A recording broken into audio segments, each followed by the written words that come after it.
So, welcome to the latest Self-Perfected podcast episode. I have no idea what number this is. How long have we been doing this? 14. I think 14? Wow. Okay, cool. So that's pretty exciting. Well, in commemoration of our special 14th episode, we have a new, what do you call it? A podcaster? Yeah. I don't even know. I don't want to say you're a guest because I'm sure you're going to be on here a lot more, Jess. But we've got Jess on here, and Jess is, well, Mitch is your boyfriend. I was going to say you're his girlfriend, but he's really more your boyfriend, I think, at this point. But I think that you guys have been into everything that this is all about kind of for the same amount of time, basically. I mean, not just since you met. Obviously, you've been looking at self-development, things like that before then. But in terms of really the perspective that we're bringing through, I think you guys kind of got into it in the beginning. So I wanted to do two things with today's episode. Since you're new to the podcast, I'd like you to kind of introduce yourself and kind of give us a little perspective in terms of, well, actually, let me introduce what the theme is for today, and then maybe you can kind of to that. Okay. Since it was your post on Facebook that kind of spawned the idea of doing this today.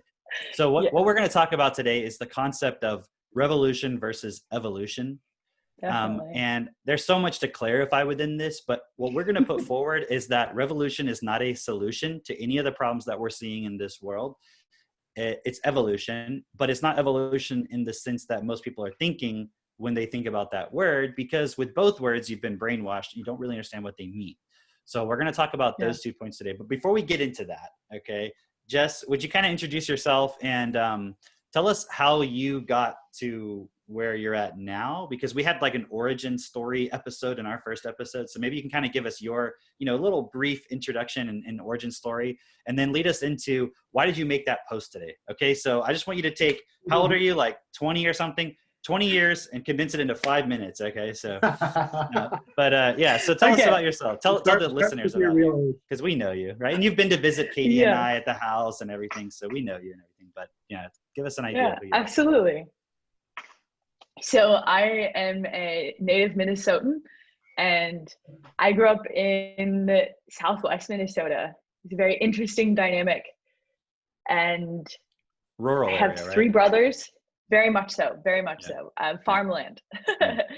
And so that was kind of like my upbringing. It was very small town, very tight knit. Everybody knew everybody, and I went to college in Rochester, Minnesota, and there I got kind of indoctrinated a little bit to kind of like more populous situation. And what did you study in college? Just a general liberal arts degree. I initially started with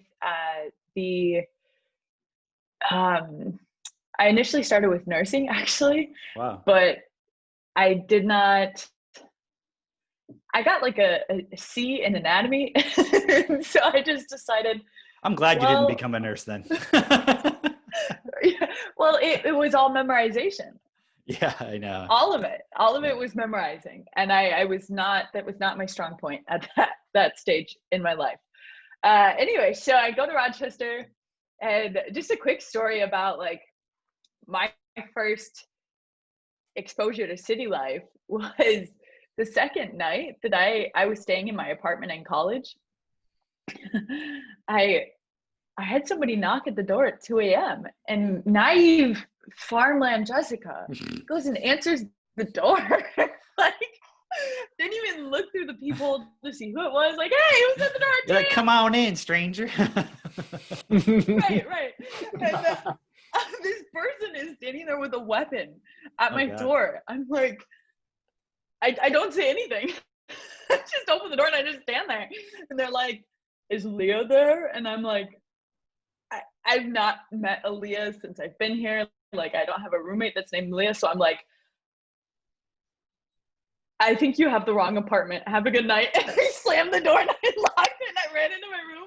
And I like go into my roommate's room and I'm like, this just happened. And she's like, are you hurt? And I'm like, no. And she's like, okay. And I'm like, what? She's like, welcome to the city. Yeah, exactly. So I like go to bed and I wake up the next day and he had taken a knife to our door and pried out our people. I was like, okay, here we go. Wow.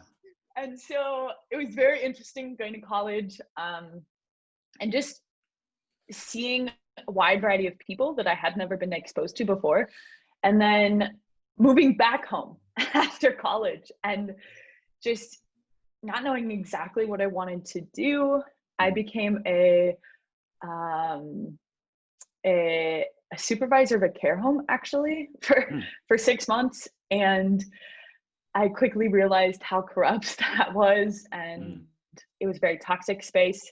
So I opened a cleaning company actually, and I was running that for 6 months to clean up all the toxins, right? Yeah, exactly. No, I was running that company for 6 months, and then I couldn't live in Southwest Minnesota anymore. And so I was like, all right, I'm gonna move to the city. And so in 1 week, I closed my company and packed all my stuff, moved to the city, with 1 carload of stuff. And Minneapolis? That was July of 2019. And then I stayed with a couple friends at the beginning, then found a room in a house to live in, and then I found an apartment. And then later on down the road, Mitch and I had started our agreement, and so we're now currently living with his parents and transitioned to actually a house, which is super exciting. So y'all were living in the city in your own place, and then I think y'all are now looking at property outside of the city, right? Is that right? Yeah. Yep. Okay, So we cool. both had I had an apartment that was downtown Minneapolis, and he had an apartment that was in uptown, so just right outside of downtown. And it just quickly got to be. He said there were like people protesting and shooting and stuff, like not too far from and fires and so forth, right? Like The crime rate got pretty bad. Yeah. For anybody who doesn't know what's going on in Minneapolis, first of all, welcome to reality. And second of all, have you heard of George Floyd? Okay, so enough said. it's pretty crazy. Exactly. So it's actually crazy. It's not like, oh, that's just our Republicans trying to brainwash everybody. Like, there's actually a lot Mitchell told me that the post office that he was using to ship stuff, like the books and stuff, they got burned down. Yes. I was like, dude, you can't ship books now. Yeah. Book lives matter. In the in the parking lot across the street from Mitch's apartment, this guy got jumped at gunpoint and tased and got his car stolen. So, and that was just like one of the many things. So we just decided, all right, we're gonna get out of the city. So we're still in Minneapolis, metropolitan area, just outside of downtown, which we can actually walk outside the door and feel safe for the most part now. So that's good. Everybody should have that, yeah? Exactly. Yeah, very much so. Okay, I have a couple questions. So one, you kind of skipped over a certain part, all right? Which was, how did you meet Mitch? Yeah. That's kind of integral to the whole. And then I just was living with Mitch, so, you know. Okay, so I moved to Minneapolis, and one of the first things that I wanted to find was community of people who were like investors or real estate people, or just, you know, people who had their own companies, just like kind of entrepreneur performers type? in general. Yeah, entrepreneur type people. Because like having had my business back home and had kind of started my journey in the entrepreneur world after college, I knew like I needed to find other people like that. Those were like people that I was able to spend time with and not feel like I was completely wasting my time. And so I found a meetup called What I Wish I Would Have Told My Younger Self. And I went, and the first time I was at the meetup, I signed up to be a volunteer because they had like a meeting after the meeting, and I was like, I want to go. Like, no, like, well, you have to like sign this thing and become a volunteer before you can go to the, and I'm like, okay, sign me up. And so I signed up that day and I went to that. And then the next time I go, I was a greeter at the door. So like volunteering. And that's when I first met Mitch. I greeted him at the door. And so at that first meeting that we had met, we really didn't converse much. And then the second time when we both were there, it was like a roundtable discussion. Like the meeting was held slightly differently. And it was more of a like therapy session for Jessica. And I was just like sharing with all these people how like, you know, I hadn't really found many people in Minneapolis that I could really get along with, because like nobody was actually trying to create something with their life. They were just satisfied with like working at Starbucks, which is what I was doing at the time, because I needed a job to pay for being alive. And I had applied at a bunch of different restaurants to be a server, and nobody was hiring. And so Starbucks was like, hey, we're hiring. And I was like, all right, here we go. We're gonna work at Starbucks now. So I really had to just, at that point, I'd worked at Starbucks for a while now, and it was November at that time, and I'd been working there since late July, and I really didn't want to keep working there. And I wanted to find people, and I was just kind of like, guys, this is where I'm at, and I just want your support. And so all these people were talking to me, and Mitch, after like the group discussion, was like, hey, I'm doing this. And I'm like, hey, I want to know more. And so I just like gave him my number, and he came over to my house where I had a room in that house. So he came over to the room in my house, and we just chit chatted for like 3-4 hours about like, well, he was asking me a bunch of questions, and I tried to ask him the same questions, but he was very short answered and just wanted to keep it all focused on like what I was trying to do. And I was like, okay. So that, and like come the second time we did that, he had shown me Techno Tutor. I already signed up for Gin. I'd already gotten my tickets to Los Cabos. I'd gotten Techno Tutor. And so that was by the second time you guys talked? Yeah. Wow. Yeah. That's cool. I already knew I was going to get Techno Tutor before he showed me, but he's like, I think it'll be better to like do the proof book, because, you know, you'll probably be a distributor at some point. So it'd be good to go through the proof book. And I'm like, yeah, you're probably right. That's good. So he did everything correctly. That's good. Okay. So that gives me a little bit of insight, because obviously, you know, because he's, you know, that was in the beginning of him building his business and everything. And so he was like letting us know like on a daily basis, like who he was talking to and everything. And it was really cool, because he was telling me, oh, you know, I met this girl, Jessica, and she's gonna do all this stuff, and she's really amazing, all this stuff. So it was really cool. So I could see it coming a mile away.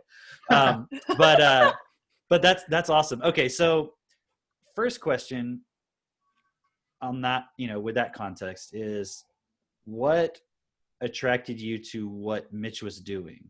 I mean, obviously Mitch is an attractive guy. I call him like, he's like our Tony Robbins. That's what I think. But I mean, like in terms of when he said like, this is what I'm doing, what was it that attracted you to that? Yeah, absolutely. So in college, I had taken a course on child development, actually. And I also just had been working with kids for as long as I can remember, just working at different kinds of camps, or in college, I had several childcare jobs. And so that aspect of what he was doing, he told me about like educating children, really appealed to me, as well as how he was using the technology himself to rebuild his foundation in education. Because for my entire life, I've always, up until obviously now, but I used to tell myself I am the worst speller in the world. Spelling is my least favorite subject. And for a long time, like I sought to better my spelling. I got all these apps. I reached out to teachers. I looked online. I did everything I could to be a better speller. But until probably 4 months ago, I didn't realize you could automatically spell things without thinking. I always thought you had to think about how to spell words. And so when Mitch told me about this, I was like, I need this. This is the answer to all my prayers.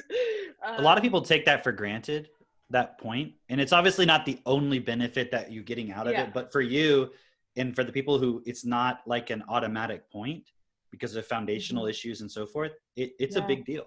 Like, and I It know, like, is. I'm talking to other people where it was a big point in their life of their self-esteem and just general, Yeah. you know, like Avery always tells the story that when he was growing up, he was kind of, well, he was a terrible speller. And he said he would have this really messy handwriting on purpose to cover up for the fact. And he would always joke and tell people Yeah. that he wants to be a doctor, and that's why he writes like that, right? So it was like his way of kind of coping with that, right? Right. But Yeah. that's really fascinating. So kind of more the point of helping children. I mean, that kind of leads into where I think we should go with this whole general episode Yeah. And actually I want to get you to go back to a certain point in a moment, but I want everybody else to kind of give some perspective too. So I'm not putting you Okay. on the spot immediately. That's all But right. the thing is, like right now, what we're seeing across the country, around the world, everything with all these riots and protests and everything is, I think, well, I can see it. People are not satisfied with the system, right? Mm-hmm. And even the people Yeah. who are satisfied with it, they're not satisfied with the people who aren't satisfied. They're just maybe not realizing that it's the system that's created the protesters and all of that as Mm-hmm. well. They're thinking that it's just Yeah. some extra separate thing and people are just stupid or whatever. But the reality is it's all the system is producing all of this.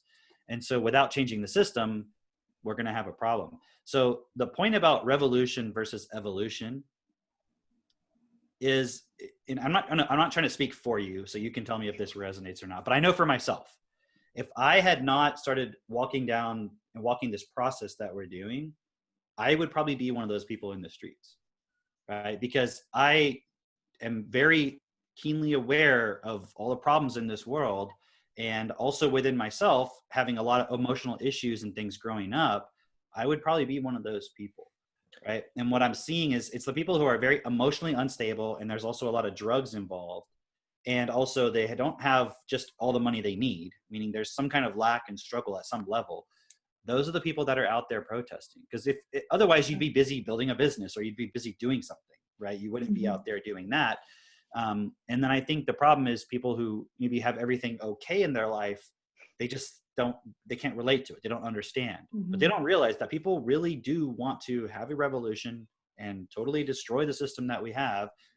And the belief is that something better is just going to exist, right? But I want to get your perspective on that because, you know, like, can you see what I'm saying? The point that it's the people who are the most disenfranchised, let's say, that are out there getting crazy. But those people don't have a solution. They're just angry. They're the people that are the most screwed over by the system. They don't know how to build anything. If they knew how to build something, they would already be doing it.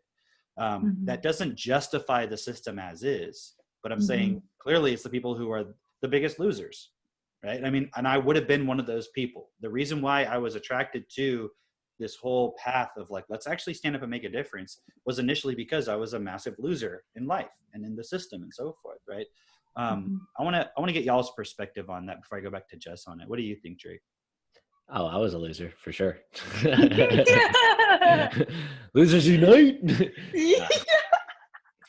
No, I definitely was a loser in the system as far as couldn't really put things together for myself at all. And constantly just relying on others just to take care of me, really. You did the college route. Yeah, and that didn't work out for me either. Why did it not work out? I mean, aside from the not going to class or whatever the thing was, but I mean, like, was there something fundamentally that you were like, this isn't for me, or what? So interesting. When I was in like about 10th or 11th grade, I'd read Rich Dad Poor Dad. And in reading that, as soon as I read the book, I was like, I don't want to be here. I don't want to be here anymore. I want to go live in the real world. Like, this is not the real world. And I remember walking through the halls of class and just going like, this is so stupid. Like, why am I here? And I told my parents, and I told my mom really, and she called my dad, and my dad was like, you can't leave school. Like, you got to at least finish school. And I'm like, but there's nothing for me here. Like, I don't want to be here. This isn't going to prepare me for the real world. But they had convinced me to at least finish high school. And then the whole reason why I even wanted to go to college in the first place wasn't really to get an education, because I had already decided in my mind, I'm not going to get a job. I don't want a job. There's nothing there for me. I don't like working for other people or other people telling me what to do. And so the whole reason why I wanted to go to college in the first place was I wanted to party, honestly. I just really wanted to feel good, because I felt like my childhood didn't feel so good. And it wasn't even like I had a terrible childhood. I just grew up in a single mother home, and the conditions were not like best emotionally. Physically, I actually was well taken care of. Like I would eat very good. And, I got a lot of cool toys and gadgets and things like that. I was taken care of. My clothes were always taken care of. All that stuff was taken care of, but emotionally, I just wasn't there. I was very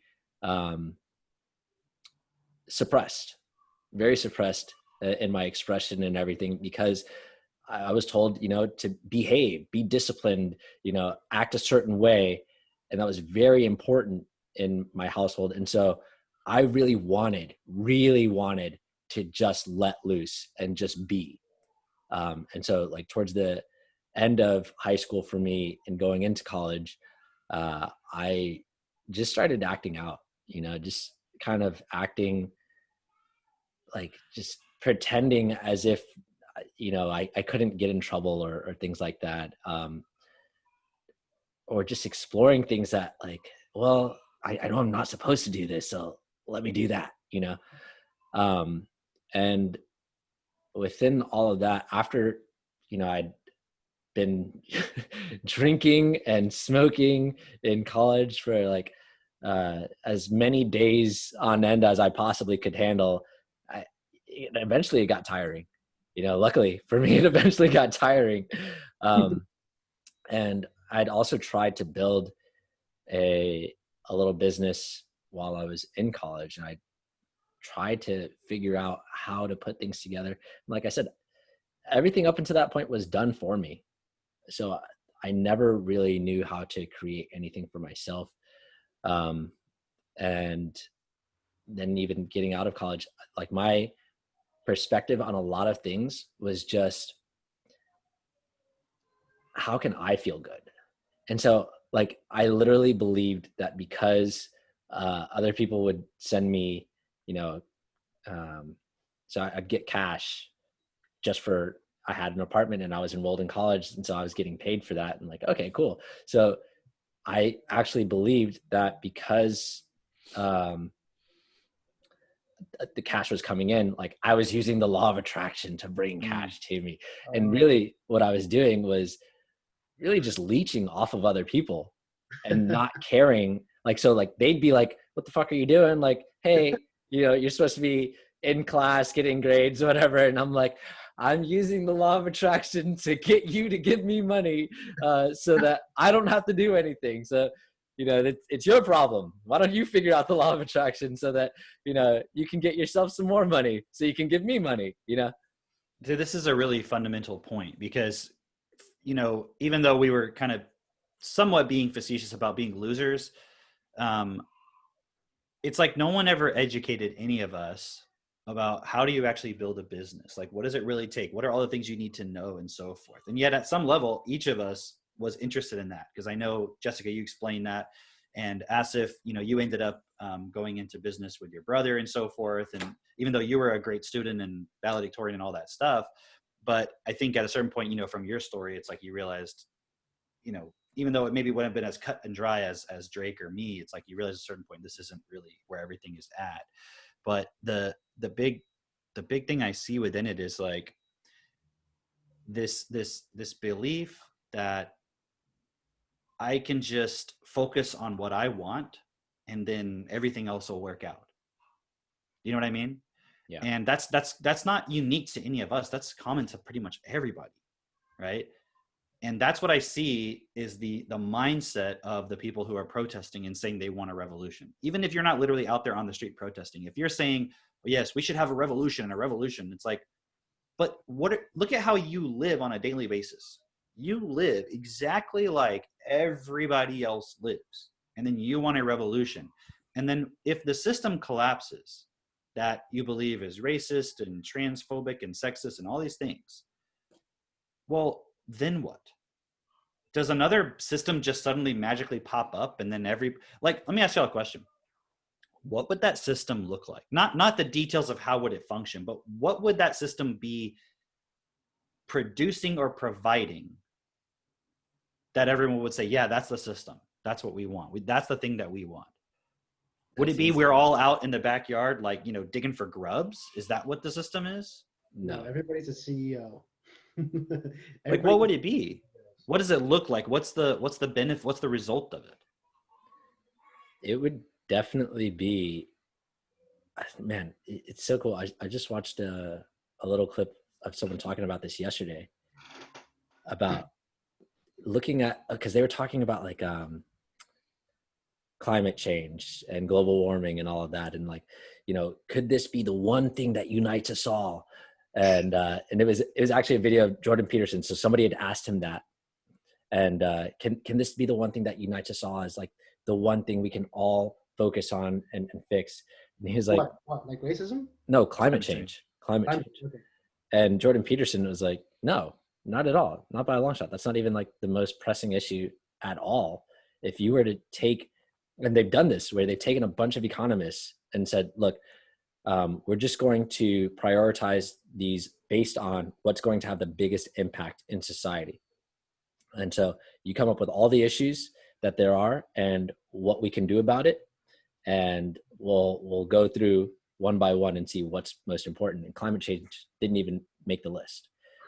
And it was basically, they said how to take, and there's a book written on this, how to spend $75 billion to make the world a better place, right? And all of the efforts were focused on getting children nutrients, basically providing nutrients to children. That's what most of the main efforts were focused on, were basically, okay, making sure that children, and Cameron, you've said this numerous times, if you're not getting the nutrients that you need as a child, then your brain's not going to develop properly. And so it's literally like you have a stunted brain, and you can't go through adult life with half of a working brain, or an underdeveloped brain, because you're not going to be able to handle the complexities of this world. Like I say it often enough. When you look at the world and knowing that, generally speaking, 90% of media and most people are below a fourth grade reading level, fourth grade comprehension, right? Well, when you look at the world, don't you think these problems are a little bit above a fourth grade comprehension, right? And so it's going to take way more than what we've been accepting and allowing, and what our schools have produced constantly to actually solve the problems. But that said, what would that look like? Having those problems solved would be, children would be getting the nutrients that they need, not just the nutrients that they need, but being provided with a stable household, so that they have, basically, they're completely prepared for this world and handling its challenges and complexities. And that also includes a strong education, obviously. Obviously includes them having a high self-esteem emotionally. The point I just talked about, as far as like, I had, monetarily everything that I needed, sure, but emotionally not there. That's super important to creating a society that is one that we all want to live in. Isn't that what everyone wants? Where like you have food and it's provided for you. Like you don't have to like slave just to keep the lights on, just to not starve, just to, like have transportation just to get to your job, so that you can continue slaving for the entirety of your life, all of your good years. And then just at the end of it, just like, oh, now you're too old to work, so you're in retirement, which is basically just waiting to die, Yeah. No, it makes no sense whatsoever. No. If you think about it, like with the climate change point, who is it that's making the biggest issue out of it? If you actually look at it, it's all these like who's spending the most money to get us to think about it? Mostly. It's like mega corporations and marketing firms and government agencies and so forth. So they're telling us it's a big problem so that we will then go and demand that the laws are changed so that the companies will take responsibility for it. But couldn't the companies just tell each other? Yeah. Like meaning, if you really think about it, if you were resourceful and you were like a genius and you're creative and you had a lot of money, you could solve the problem. If it's a real problem, you could solve the problem. Why do you need to spend all this to get us, as in the average person, to think about it and demand change and all this stuff? Why wouldn't you focus it on just going directly to the problem? It's very clear to me that all of it is just a way of brainwashing and controlling the population, meaning controlling the way we think about things, right? And it's like actually asking us to demand that we give the power to somebody else to control the climate. Do you see what I mean? Meaning, like we should have a central authority that tells everybody what things are allowed and what things aren't allowed. That's what it leads towards, right? And the problem with that is, if you don't trust any of the governments or systems now, why would you trust that one if something else doesn't change? And so if the purpose of the revolution is to replace the current government with people that you like, is that really going to solve the problem? Because 50 years from now, aren't we going to look back at all the people right now and think they were all racist and sexist, and like even the people who are super woke and everything? Because you weren't, if in retrospect, you're always going to look back and think people were behind the times. So that's not an effective way to structure society so that it's best for everybody. Based on whatever the outrage is right now, we should just replace everybody who agrees or who disagrees with people who agree, and then everything will be fine. Because that's constantly what's occurring. You see what I mean? Yeah. And then, okay, so here's a point I think we should look at, which is, what is revolution? When people talk about we need a revolution and so forth, what do they mean by that? And what I'm really asking is for us to put ourselves in their shoes and talk about what we can see that they mean if you were in their shoes. Okay. We need change. We need to overthrow. Come a little bit closer. We need change. We need to overthrow. A little bit less sexy. We need change. Yeah. Okay. So what else? I mean, what specifically is it that people? Well, okay. Here's what I actually think. Okay. And this is coming from this. It'll fit in with my loser story. I was a gamer. Really? Oh, I didn't know that. I wouldn't have guessed it. Call of Duty 4. I had a clan. I was part of a clan. I would get home from school and I would jump on a Ventrilo, was like this chat room thing. Ask them how their days going, hang out, maybe do a clan match, all this shit. I wasn't that good, but you know, I remember at one point getting an Xbox 360. My oldest brother bought one, and I remember getting this game Battlefield 3.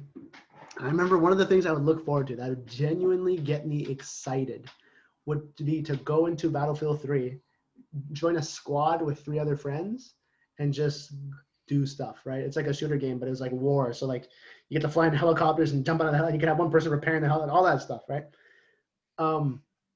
This episode is sponsored by Battlefield 3. Microsoft, makers of Xbox 360. Battlefield 3 Travis Scott edition. Of course. I wish you could share. I can't share my screen right now, but if you're able to, Drake, if you look up Splinter Cell: The Division. Okay, Splinter Cell: The Division. Go to images of it. Okay, so this was a game that was coming up. This came out I think 5 years ago or something like that. And Oh, jeez. I swear, when this game was coming out, it had so much hype because it was like this open world, dystopian looking. Everybody has their own faction, and it's just you and your 2 homies, and you're going to take over little districts in like a very post-apocalyptic world. And when I saw that, I wanted that so much. So much. And I remember playing as, you know, in Call of Duty, the main character. You're so badass. You're just like imagine being in war and like doing this crazy shit and all this, and sliding off roofs and the buildings exploding and all this, and you survive. And you imagine, you know, the game, there's a game, The Last of Us, super famous game. Joel, it's all about being able to basically survive in like the zombie apocalypse, but you're super badass. And you're like, man, what would I do in that situation? Man, I wish I had the chance to be in that situation so I can pull off the things that I'm seeing in this video game. And I looked up the definition of the word wish when in reference to what people want to happen, because people don't realize that just wanting things is wishing. People are like, I don't wish for things, but I have a strong desire. Like, it's all about hope, right? But hope is the same as wishing. And I think that's why it's so relevant that we were talking about that stuff before, about how we get programmed to wish for things, like Tooth Fairy and all that stuff. Yeah. But apart from that, you guys can see my screen, right? Mm-hmm. Yeah. Guys, this right here, this is from a video game, not from the riots. Yeah. This is exactly what I would have loved to live out when I was, 18. And I think a huge part of this, people don't actually give a shit about what is to come. They give a shit about being able to dress up in the gear and wear something across their face and wear the gloves and be a medic. That's a huge thing in video games, being a medic. I swear, Cameron, you shared one of those links with us, where a person had like a medic thing, like helmet with the cross on it. Yeah. Back, like helping somebody. That is straight out of video games based off war. You can say straight out of war, but you know those people weren't actually in war, right? Right. So it's like everybody has this opportunity now to play out being the main character of their movie. Yeah. Right? And honestly, I think that's a big part of it. Just people being able to express all their anger and rage through being able to be the coolest person in their own head. Because when you say that you would have been one of the people in the streets, I would have been one of the people in the streets. Yeah. No doubt. And I would have got the coolest bandana. I would have got nice long sleeve shirts I would have probably wrapped my hands, wear some like bands or something, put on like one of those hats that covers, that kind of shades my face, right? Wait, I got one more screen share to share. Wait, 1 second here. Like this guy, 1 second. Is it this one? This guy right here. And he's hacking everything with his phone. And he's got his bandana on. He's got his cool hat.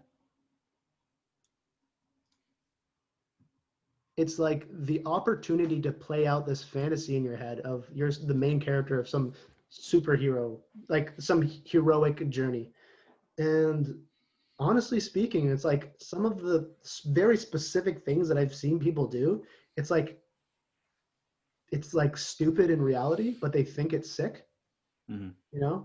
Like if you think about it, like what benefit do you get from, throwing a brick out a window? You get to express anger, couple that with being able to live out that movie scene of like riots and like, yeah, the uprising, the anarchy, like, yeah, like let's fuck shit up, all that stuff. So in terms of what people want from the revolution, definitely let's talk more about it. But I feel like people aren't even thinking that far ahead. They just want Trump out because that's what they were told, that he's this evil, there was fun people on both sides, so he's a neo-Nazi. Well, that's playing into like they're literally storming the beaches in Normandy and they're fighting Hitler and shit like that. They're talking about like storming the White House and dragging Trump out. Yeah. Like, okay, think about how much in fantasy land you have to be to think that you're going to be the one to walk into the Oval. And we can all imagine it right now. Anybody listening, I'm sure you can imagine yourself right now storming into the Oval Office with your bros behind you and you just shut everybody down. And Trump's like, oh, God. And you're like, now's the time where we demand justice. And you pick him up and you drag him out. And he's like, you can picture all of that shit. It's not going to happen like that. It's not even close to going to happen like that. But that's how people are speaking, as if the way I just did that, it's like what they're actually saying on the ground in Washington, right? What they're actually saying in these different parts is like, That's what we're going to do. We're going to reach in there, right into the Oval Office, through the window with my hand and grab them out of there like a crane, like a, you know, no, that's not actually what they're saying, but they're saying we're going to like march in there and drag them out of that office. That's what they think is going to happen in their heads. Yeah. So within that point, I see it's not necessarily, you know, the vision of what this revolution will create or the aftermath that people are necessarily looking at. That's a justification. It's just to say that it will be better than what it is now. It's not that they've defined it. It's that their current state is emotional, erratic, inconsistent. Nothing is regular in their life except a fluctuation of emotions that they aren't enjoying. And so it's like this shiny thing that they get to go do, and it gets to provoke emotions that are not in their typical day-to-day, like, oh my gosh, this is just like you like to go play those different video games. So that's because, oh, this new video game may make me feel a different way than this other one, or I may get to go play out this different fantasy. Well, that's exactly what this is. It's like, oh, I get to go experience these new emotions. I get this new camaraderie. I get this new community. I get all this flux in what my normal day-to-day is. And it's something that stands for more than just existing. It's like, this may actually cause a change, but it, like I said, it's undefined, but it doesn't matter because it's different than what they're experiencing. It's giving them that feeling of being alive or excited in the moment, which the contrast with that and their normal day-to-day survival, like the working at Starbucks every day kind of thing. But there is no follow through. Because if you were honest with yourself, it's like, do you know how to build a building? Do you know how to solder electronics? Do you know how to like use a wood or metal lathe? Like, do you know anything practically? If you had to build something, do you have any idea of what it would really take if the system didn't function? And it's like everyone wants to blame the billionaires, but not realizing that all their ideas as to what they think the problems are and what they think the solution is literally, you know about them because billionaires wanted you to know about them. Meaning, who controls the education system? Who controls the media? It's not even like who controls it like it's some conspiracy. It's like, who's actually making it happen? It's not the average person at the you know, has a board seat in these companies or whatever. It's the people who have the money. Walk through that a little bit, because I don't think we have in the podcast of like, wait, what do you mean? Like, you know, the government decides the curriculum, and well, the government doesn't really decide the curriculum because the government has committees, and whoever's on the committee makes, you know, votes for certain things or whatever. And of course, it's a state by state thing. But isn't it weird that if you go from Minnesota to Texas to Maine to California, essentially it's the same curriculum? I mean, you would think there'd be one state, if it was really everyone could freely choose, there'd be one state that didn't teach algebra in the 12th or in the 11th grade or something, or, you know, 9th grade or whatever it is. Like there would be different things. Oh, this state over here, every student learns accounting and every student learns how to do taxes and no one teaches that stuff. It's pretty obviously it's a standardized thing, and the differences are maybe like you learn California history versus Texas history or some shit like that. Right? And then now you have the introduction of the critical race theory and all that stuff too, but I'm just saying that aside, it's all the same thing. People are selected and put into certain positions because of like their starting point. So you have, it's like, how much money does it take to run a political campaign? If you don't spend a bunch of money, the odds are, unless you just have a lot of skills and you're charismatic and you just have all that and you don't have to rely on anybody else and you have your own funding, you're not going to be able to compete with somebody who has a lot of money or access to money. So the people who have the money are going to decide who's running. Bottom line, on both sides, generally speaking. And when you look at like education boards, even locally, it's all people who have money.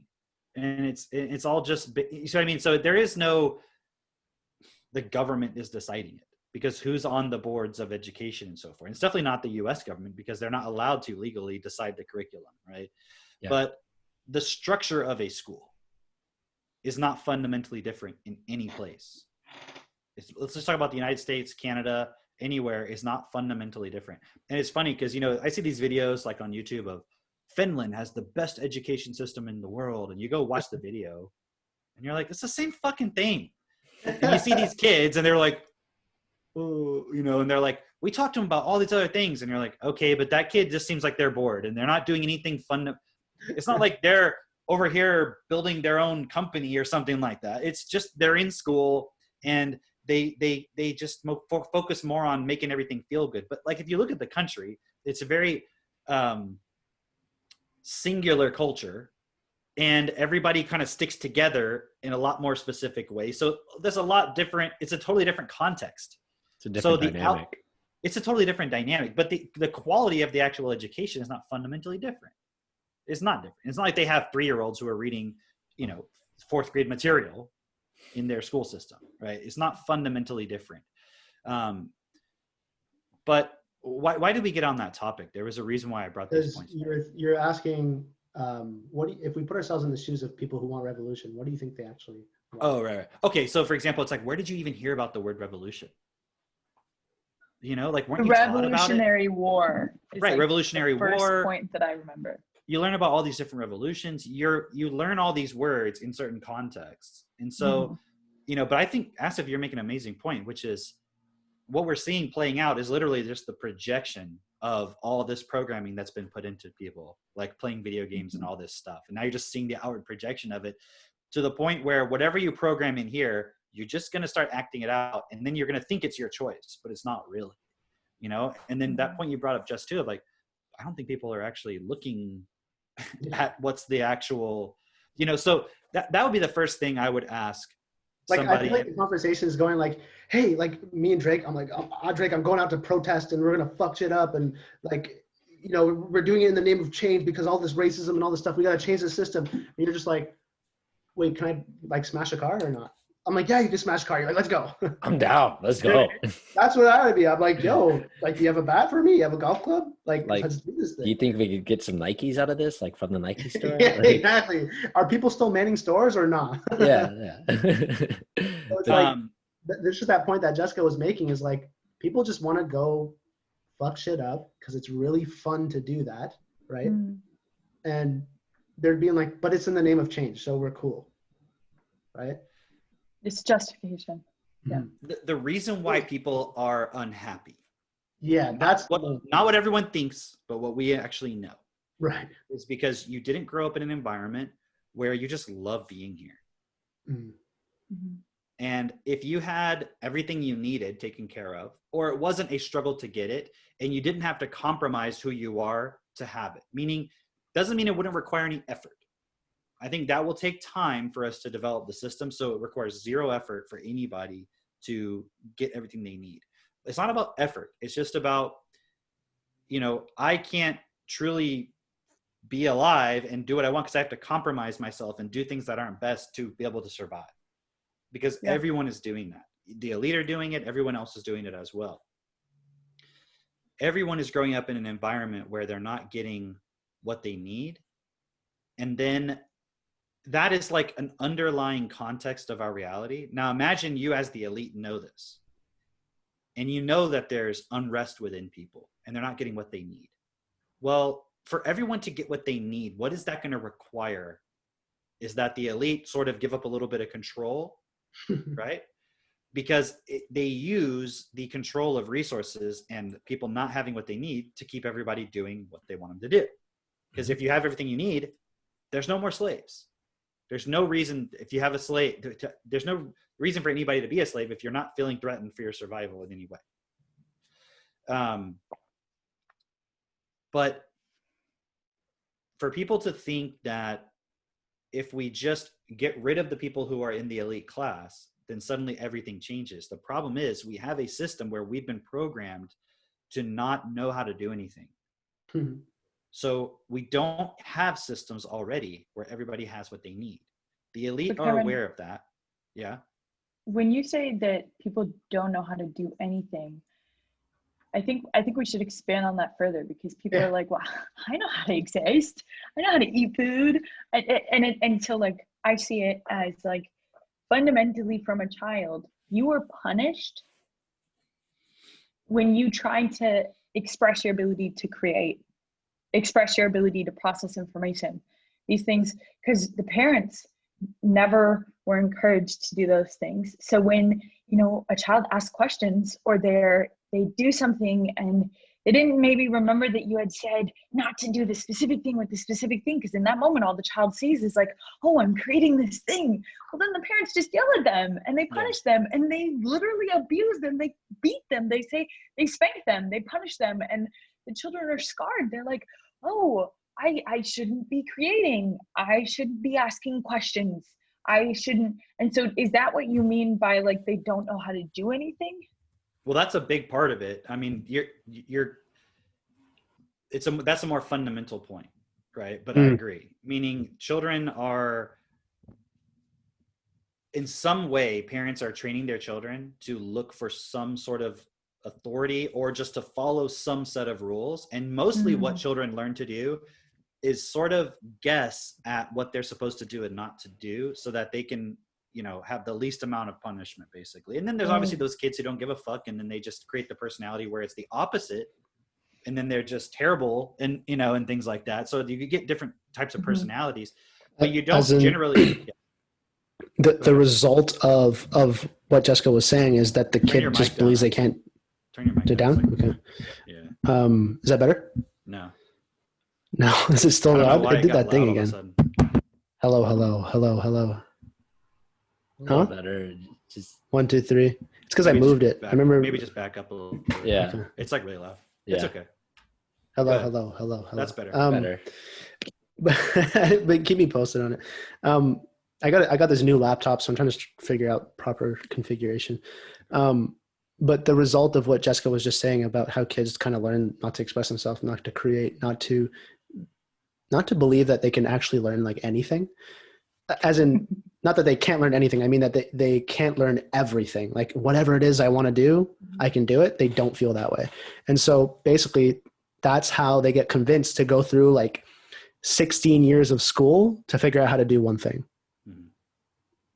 Right. So then you can only do one thing. They're not even figuring out how to do something. That's true. All you're doing is learning how to fit into a system where you follow someone else's direction. Yeah, that's why everybody always says everything I needed to know about my job, I learned on the job. Right, because you get into their system and they're like, okay, here's what we need you to do.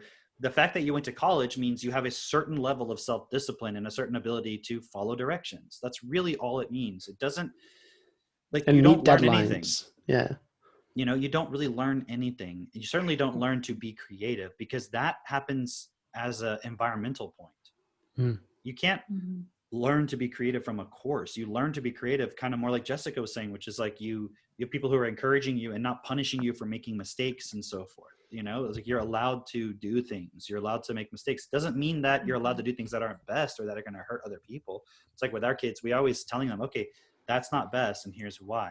Do you understand? Like, let's talk about it. So we're not letting them, quote, get away with anything, but we're not, it's like we understand that they don't have the context that we have. So our purpose is to help them understand reality and then guide them into understanding what effective decision-making is. You see, that's our role. No parent, generally speaking, is really doing this, because there's a system that you put your kid in. They're going to go to school. They're going to learn everything they need. And at the end of that, they're going to be able to survive. It's like people, I guess the real issue here is people don't realize how dependent they are on the system, that they just want to have a revolution. They just want to have a revolution and everything's going to get better. And the another major problem with this is the people who are on your side, who are leading the revolution, who are the ones saying, yeah, we'll give you everything you want in this revolution. Those people are lying. Yeah, totally. They're only trying to get into power, and they're going to do the same thing fundamentally that the people who you don't like in power are going to do. It's not going to change anything. Like the problem, then this is why we're suggesting it's not about revolution, because I was actually, hold on, before I get to that, I wanted to read something because I was looking at on your post, Jess, people's comments, and obviously I won't say anyone's name, so I won't embarrass them. But it's like, okay,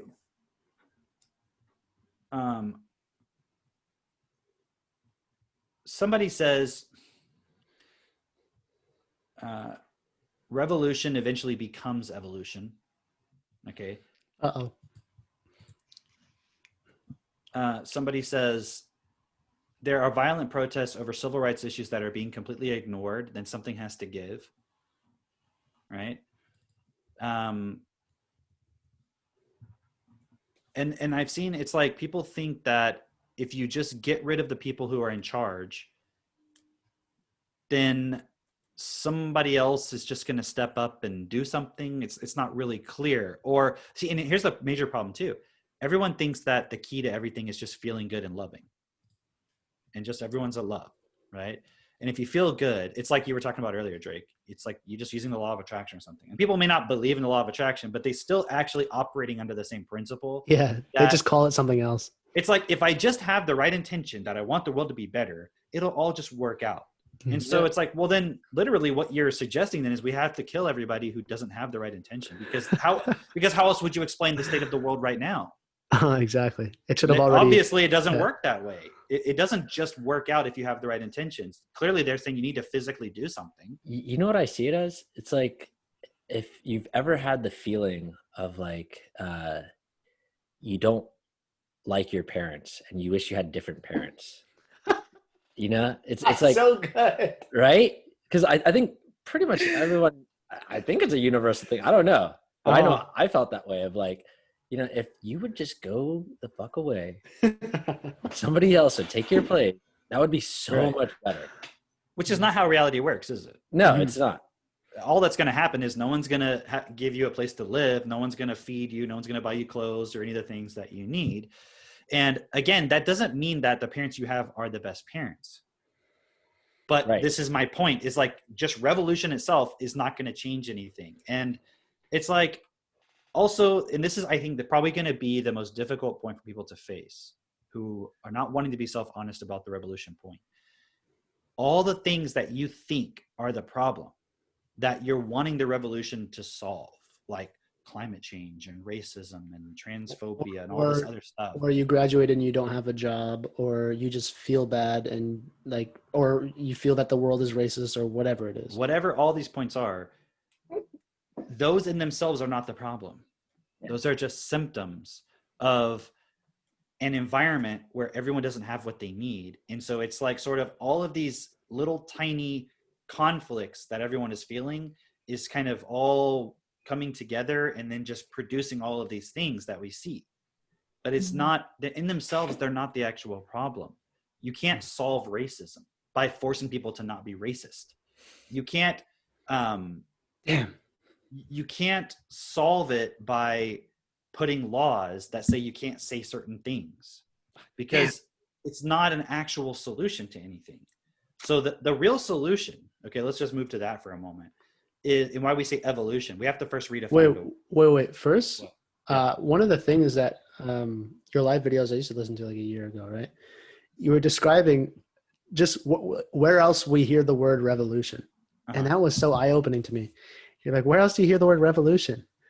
And it's what RPMs stand for in a car, right? Wow.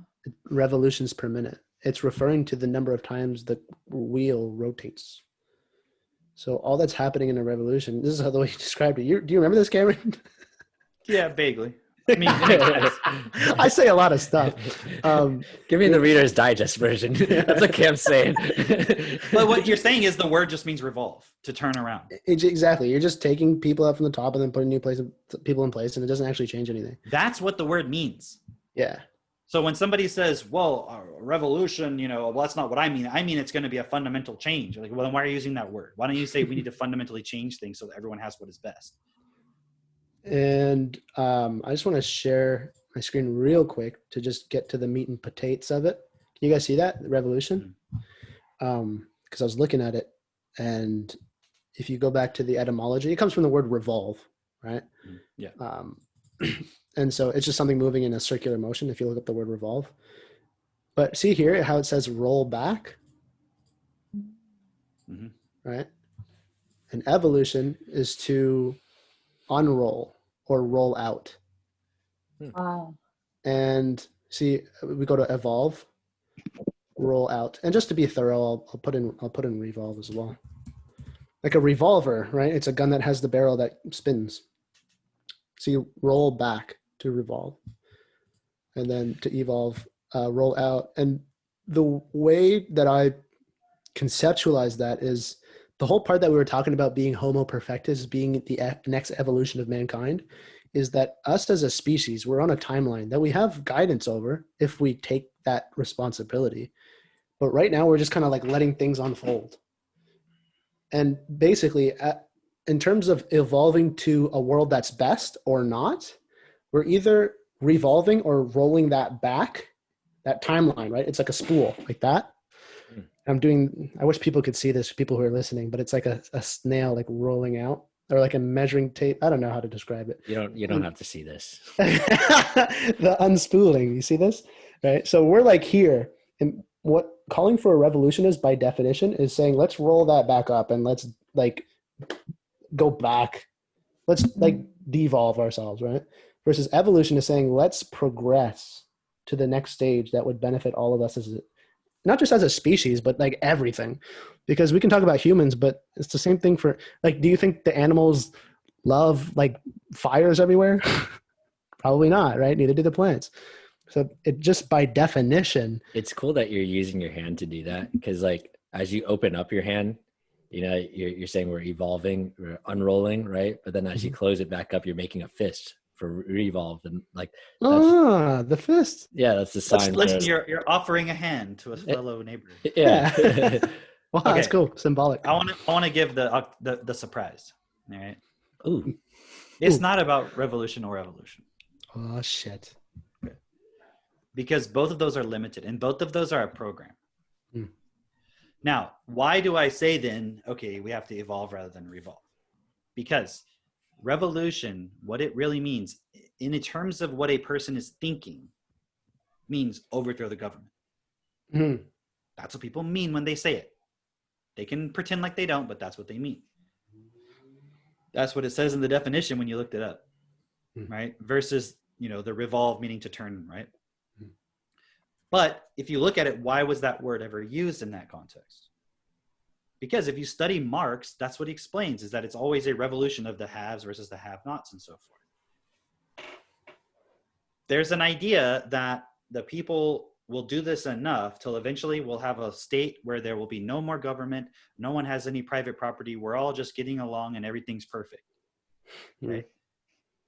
But there's a step in between there that's missed. That's what we're talking about. So for those who think, oh, but I want to have the revolution and all these things, like as if we don't want the actual end result of what you're thinking, which would be a world that's best. Right. We're just like, oh, we want to keep things the same. No, yeah, that's not what I'm saying. We do need to change everything. Right. And so when you look at that definition, it said overthrowing things, but in favor of a new system. The problem within it is the disconnect between the overthrow and the new system. And that's where the evolution comes in. So let's say we can redefine both words and integrate them in a way where we're getting the best of both. Do you see what I mean? Yeah.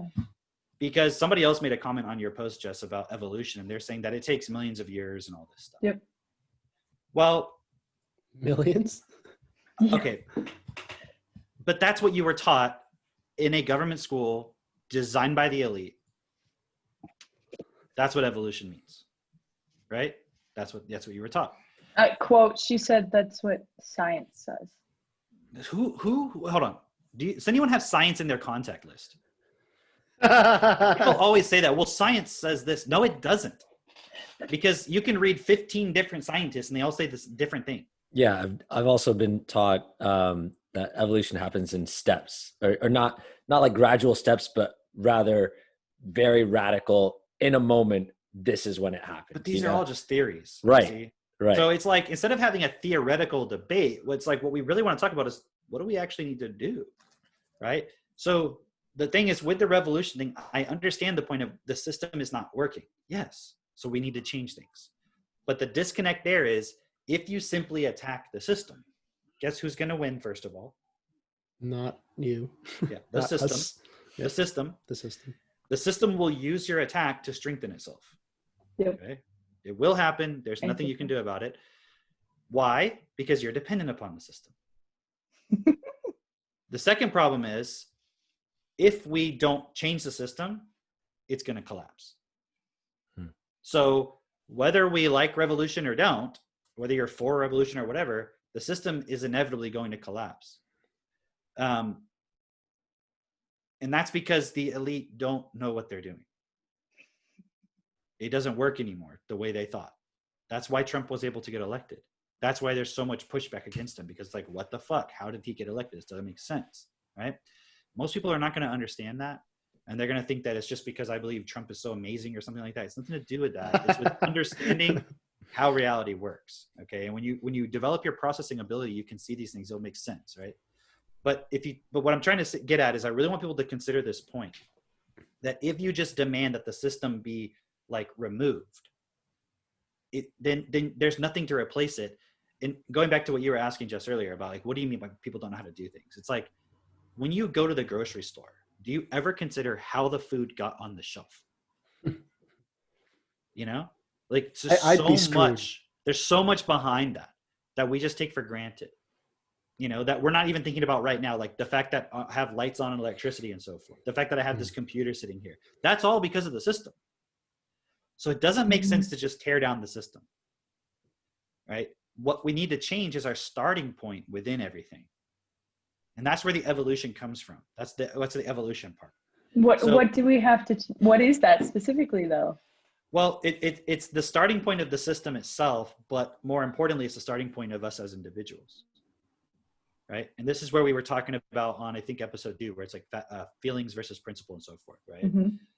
Because the principle that the system that we have operates on is the principle of self-interest.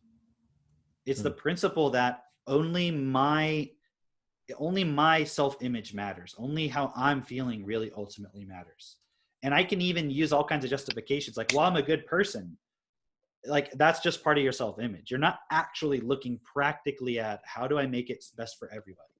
You're only willing to do things as acts to build up your self-image as being a good person. Like, you'll give to charity and you'll do all this stuff because Jesus commands it and all this other stuff, but it doesn't actually create it's like, well, I tried to feed my kids. I am a good person because I tried. It doesn't matter if you try. It doesn't even matter if you feel any loving feelings towards your children. What matters is, are they fed? Do they have the emotional stability and support they need? What does it matter how you're feeling about it? How you're feeling itself does not directly impact your child. The only reason it would impact it is depending on what you do based on the feeling or not. So if you can do the thing, even if you feel like, think about it. If you have a reaction to that and you say, well, no, I mean, you have to feel loving, so you'll want to do these things. So what if you feel bad one day? Then are you then implying you wouldn't feed your kids that day just because you felt bad?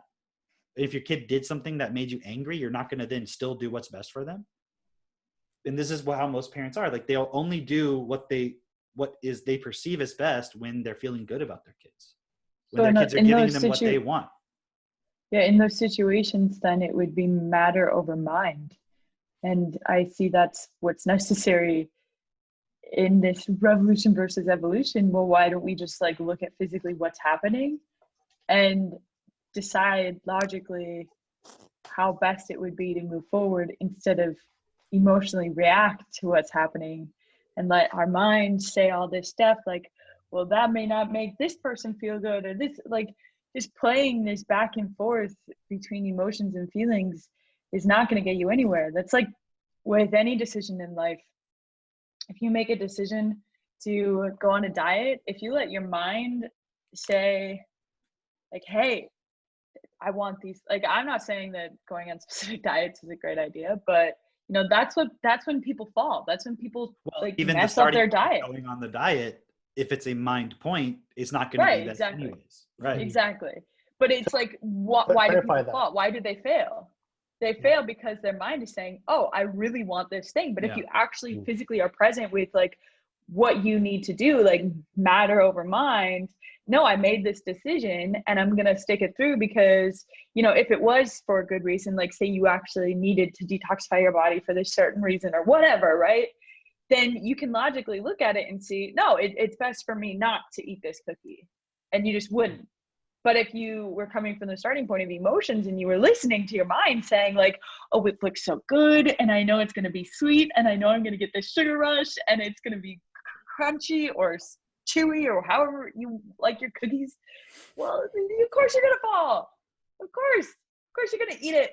You let your mind decide. And that's exactly what we see in front of us. These people, if they actually logically looked at their actions, it wouldn't make sense to go protest.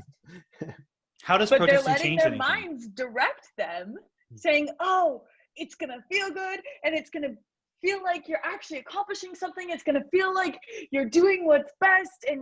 And when Hitler was in power, I wasn't one of the ones who went along with it. I was one of the ones who stood up and I said something about it. And justification. It's like, and then they go home and then they watch the new X-Men movie or whatever the fuck it is. Like you don't actually care. And that's the problem is going in protesting. It's like, what is the logic behind it? Oh, well, if I shout loudly enough and if I break enough shit, then the people who are really bad will become good.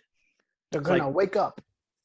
It's no different than the child throwing a fit so that the parent will give them what they want. But that is not a real solution. That's like, what? That's also why they think it'll work, because they'll cave into their children, or they'll hit or them. they are those children who are throwing the fit. Who got reward. Again, this doesn't mean that the system and the people who are running things, but it's like, the complexity of the situation is that we don't know how to work together as human beings. And so this is the real problem is even within protesting, it's still within the starting point that we need leaders. You see what I mean? Because we need to yell at them that they're not doing what we want.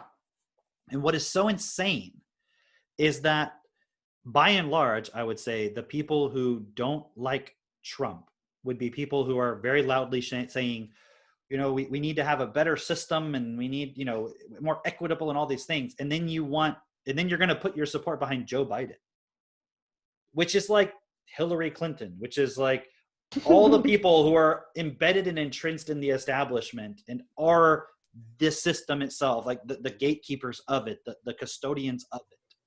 That doesn't mean Trump is not a part of the system. It just means like you're putting all of your support behind this. What you're literally begging for and providing the ammo for is you're saying, I'm going to go out and break shit if I don't get what I want. And then I'm going to go vote in people who just want the government to be in control of everything. So you're giving them the ammo they need to then say, okay, well, we're going to have a government that controls every single fucking facet of your life. We're going to tell you when you can wear a mask, when you can't wear a mask. We're going to tell you when you get a vaccine and when you don't. We're going to tell you what foods you can eat and what foods you can't eat, whether you're allowed to own a business or whether you're not allowed to own a business, whether you're allowed to travel to this country or not. They want to control every single aspect of your life. And that's why I'm saying, okay, if we let the system collapse, you have nothing left. You don't even have food on your table anymore. If you just argue for the establishment to take back control of everything, all you're arguing for is a system where literally everything you do is controlled. So neither of those is a solution. Because what is it? Okay, let me ask you, what does it mean if Trump is removed and then somebody else, and then like the Democrats become the that's the revolution. That's the revolution. That is the revolution, isn't it? That's literally, it's a revolving for sure. Like, but I mean, that is what the whole revolution is saying, isn't it? Get Trump out so Biden can get in. It's like, and then Biden dies or something, and Kamala Harris is in. How is that the revolution? And if it's not, then what are you saying? After that, you're going to take them out, and it's just going to be that the whole time? Mm-hmm. And what's interesting too is if you're on the side of, well, America is racist and all these things are so terrible, and we're here, and it's a terrible thing. We need to have a revolution. Well, wasn't the American Revolution a revolution? If revolution works, then, but yet America is all these racist, all these terrible things, but we had a revolution to have this. Wouldn't that be the proof that revolution is not the answer? like just having a revolution, because it's not changing the starting point of we have to have a system that's best for everybody. The problem is you can't then go demand that the government as it is, without you changing and without them changing as individuals, suddenly have a world that's best or a system that's best. Because how would you even operate in that system if you have to be responsible for yourself individually? Meaning, if you had responsibility for a part in the system that was best for everybody, but you're still operating on whether you feel good or not is going to determine whether you do something. How could that system work? As in, an example of that is, 5 to 12% of your pay in Canada, it goes towards your Canadian pension plan. Mm-hmm. And I'm assuming the reason they put that in place is because they found out that everybody would just spend all their money, and when they couldn't work anymore, they were totally fucked because they couldn't plan. And now for me, right, being like self-responsible in that regard, like self-employed or whatever you want to call it, a business owner or whatever, I was looking at that and I was trying to find a way to not have to pay into that, right? So I can take that money because I know what to do with my money in order to make sure that I'm good long-term, right? Right. But, and at first I was like, oh, fuck, like there's no option to get out of it. But right away I was like, I understand why. Because nobody, if it's not taught in school, nobody's taking self-responsibility for their education, and therefore they wouldn't save their money. I know this because I support other people with planning their finances. I'm telling you, what if it gets really bad with finances? People are not taking charge of that. What if that was the point actually to begin with, rather that people in the past to get people to not take responsibility? Exactly. So people in the past were planning out things and they had everything taken care of. And then they introduced this point of like, hey, look, you don't have to worry about that anymore. If you just go along with, you got your job, you go along with the system, you don't rebel. At the end of this, we start paying you out, And so you don't have to worry about, Exactly. It's a self-reinforcing system, just like the education system. Like, don't worry about educating your kids because we'll do it for you. And then you have generations of that. And then it's like, well, we can't let people educate themselves because we don't even know how to do it. So it's like this consequence. That's why everything we're looking at is there is no going back. There's none of, it's not possible. It's the only solution is people taking self-responsibility. Now, the thing is that will happen in steps, kind of like you were saying with evolution, right? So there's a nice analogy with evolution. In other words, it's going to take a process in time. I think the thing that people like about revolution is it feels instantaneous. Yes. It plays into the instant gratification thing, where it's like, you're just going to get the result. But the reality is what you get is actually worse than what you had to begin with. And let me clarify, what I assume you meant when you said, let me let you in for the big surprise. Revolution or evolution is not the answer. As in, people think that evolution is like, if we just let things unroll and we just do the laissez-faire, just let things unfold, then we're going to progress to the next level. You're saying that's not how it's going to work. We have to take responsibility for it. Our reality is programmed. Mm-hmm. Because programmed for what? Well, but listen, we're programmed. Mm-hmm. Yeah, we were programmed by our parents and our environment. So we're just living out our programming. Mm-hmm. So it's evolution. It's interesting, though, the dynamic of the programming that's happening now, because it was like the Generation Z or whatever generation I am of 1996 or 1997. We all had social media by middle school. Yeah. Do you understand that? Yeah, that's crazy. There's kids now that have social media in grade school. Yeah. And the programming, the amount of younger than that. Wow. Parents need their kids to have phones to be secure at home because they're not taking responsibility of their kids anyways. So if I'm going to leave them home with the babysitter, or because there's an innate not trusting anyone anyways, because social media does that, because it creates people who aren't communicating and interacting with other people. Well, it's a whole microcosm of that programming that you're talking about on a whole new level. It's now not only generational from your family and the environment around you, it's from your screens constantly. I mean, you look at the screen times for the kids nowadays and it's 4 to 8 hours. That's Yeah. the amount of time they're at school, for goodness sakes. And it's not the same as TV anymore, because like I grew up on TV. That was my generation, is just growing up watching TV all the time. And with It's like TV programming times 100. the problem TikTok? is, well, the thing is they can real time change the programming to Right. suit you individually based on what you're Exactly. clicking and not clicking Exactly. and so forth. So Right. Yeah, I learned the other day that even if I had the same friends list as this person, depending on the amount of time I spend on each post will dictate what I see next. And so this person won't even see the exact same feed as me, even though we have the exact same friends. Wow. And so they can manipulate exactly what you see. And so if I spend more time looking at something that's anti-Trump, I'm going to get things that are in alignment with that, and so on and so forth. And then it builds this whole construct of the feed that I'm seeing.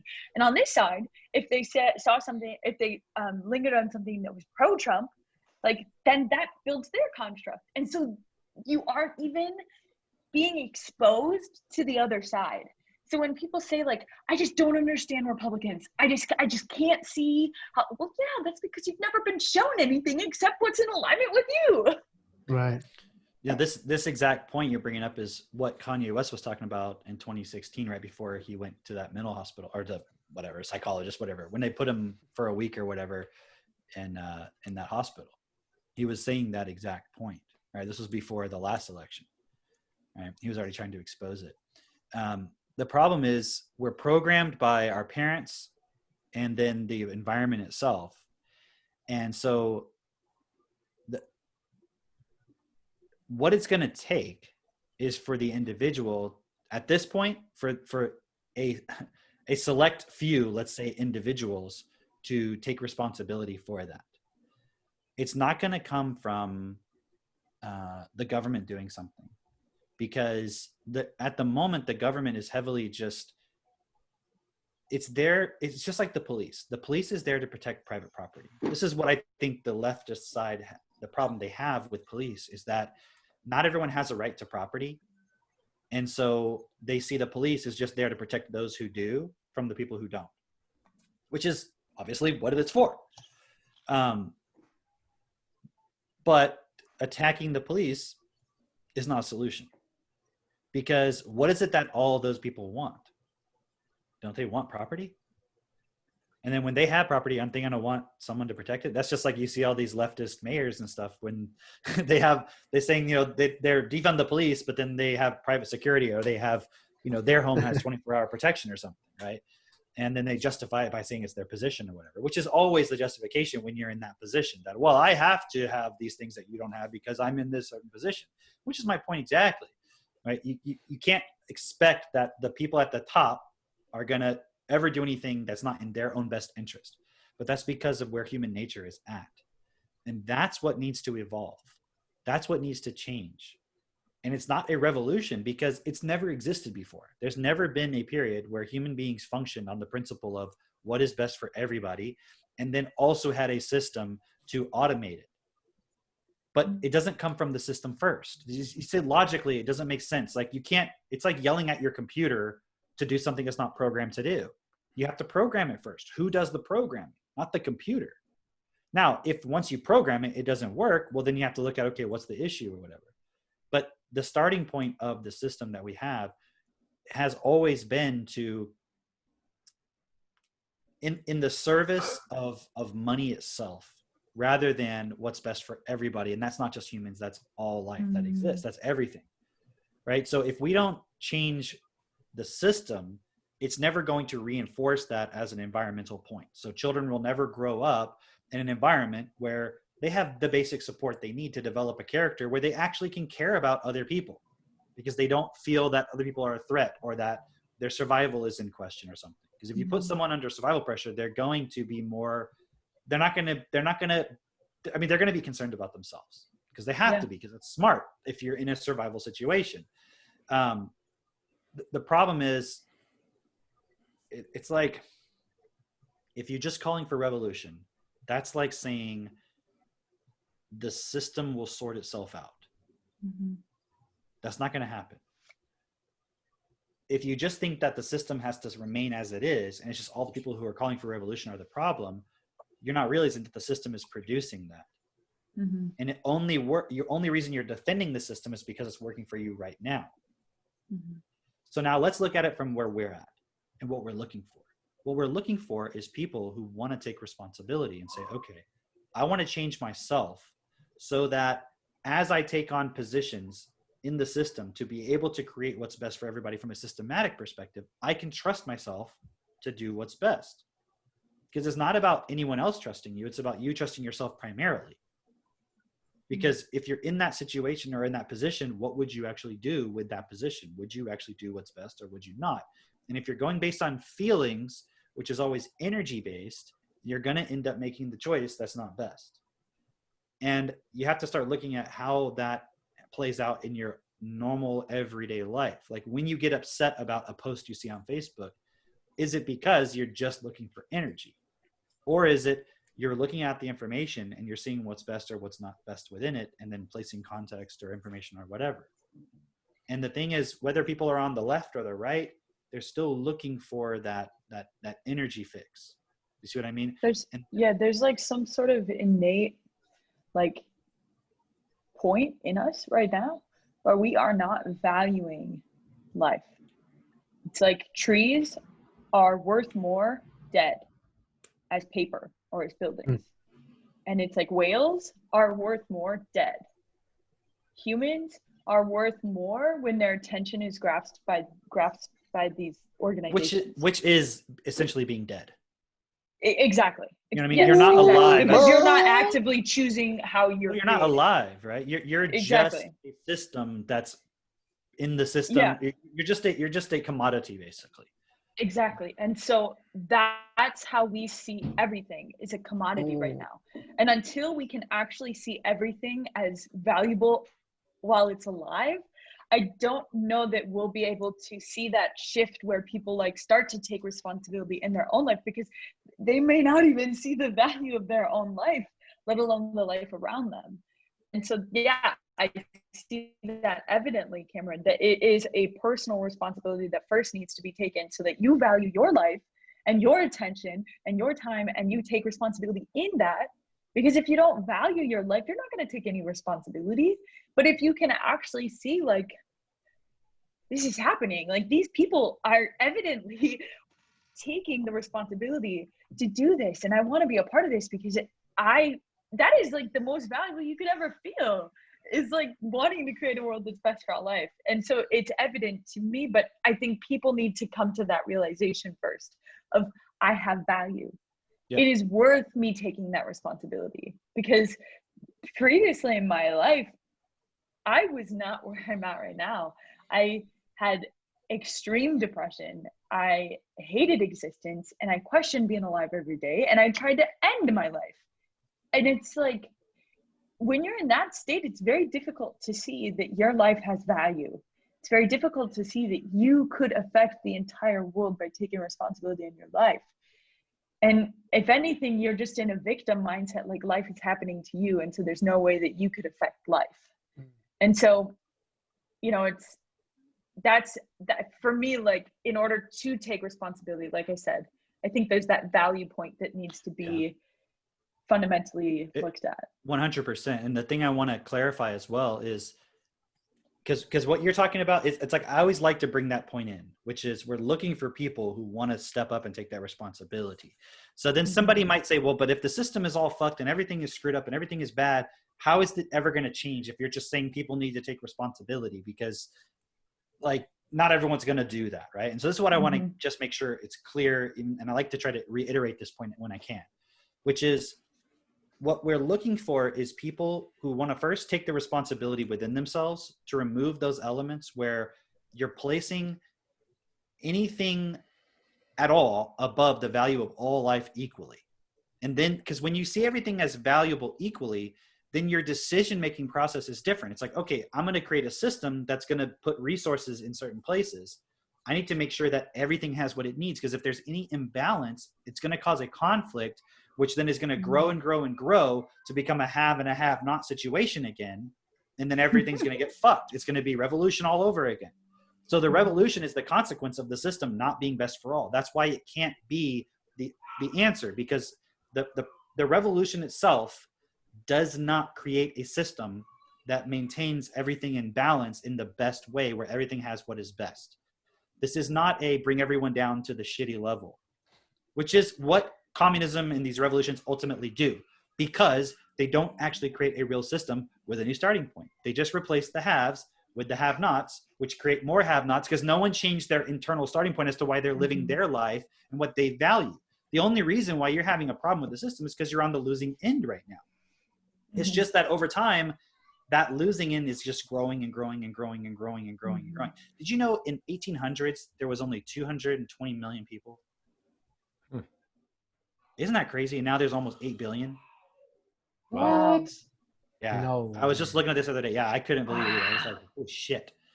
Right? So things are growing, growing, growing, growing. And that I'm not suggesting that there's too many people on the planet. That's not what I'm saying, because it's not the case. But the system itself that is designed to give everybody what they need, because that is the purpose of our system, isn't it? Well, how can we have a system that gives everyone what they need? Well, isn't that what we expect the education system to do? That it gives everyone an education? Like, it's just, it's designed to do it in a way where people are not actually educated. So it's just playing upon our desire for this thing, but not actually giving it to us. And that's also why I'm saying these politicians who are playing on everyone's fears of, or the Black Lives Matter and all this and all that, they don't actually care about it. They don't actually care about any of those things that they're saying they do. They're just manipulating everybody. People who don't have a solution. They're like, okay, everyone is so low educated and has no context. They just believe whatever headline we put out there, and it just builds this idea. It's like, imagine if you have access to all the media in the world and you could just place headlines every day, and you're literally, from your perspective, just creating an idea in someone's brain. That's all they're doing. They're not telling you that, they're not there to tell you the truth. It's like if you repeat something to somebody, if you're in sales, when you give a presentation, you're creating a certain perception of something.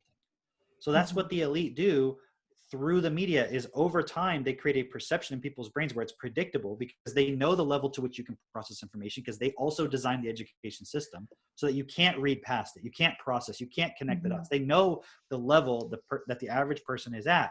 They don't need everybody. A really simple experiment to outlay that it doesn't even require an actual reason why you should accept this belief. You could just say any reason. They did this experiment way back, like in terms of persuasion. Just when you say, hey, can you do this for me? Don't just say that. Say, hey, can you do this for me because, give any reason. There was like a line at the copier machine, and they would run an experiment where somebody would say, hey, can I butt the line? Versus say, hey, can I butt the line because, I'm in a rush and all that stuff, versus, hey, can I butt the line because I need to make a copy? So the first one is no reason. The second one is like a value, like you give some value to the reason. And the third one is just a reason, which is already an inherent point. Like, can I butt the line to make a copy? Because I need to make a copy, basically. Yeah. And basically, when you give a reason, there's like a big difference in your success rate. And the difference in success rate when you give an actual like valid reason versus if you just give just say because something, it was like barely anything. The biggest jump is from the reason didn't have to be valid. When I read that because that's from Persuasion, right? Robert Cialdini. And when I read that example, because he talks about this example, right? When I read that, it made me realize, like, yeah, it's just the word because. You were programmed by your parents. Why do I do this? Because I said so. No fucking shit. You said so. How is that the reason? But you just learn to accept it, because what it comes after that is you get smacked or whatever. Yeah. Same thing with like saying please and thank you. Like we don't. Yeah. It's also the same thing with celebrities. What do you mean? Because they did it, so you do it now. It's the same thing with celebrities. And with the elite, it's like, oh, I see what they're doing, and they obviously are getting all the emotional experiences they want. They go skydiving when they want. They can ride in a helicopter when they want. They can have this house when they want. And so obviously they're doing it right. And so nobody takes into consideration what it took for those elite people to get in the positions that they're in, because they just see that they had the things that they want. And so they don't see that, like, no, they literally destroyed life to get there.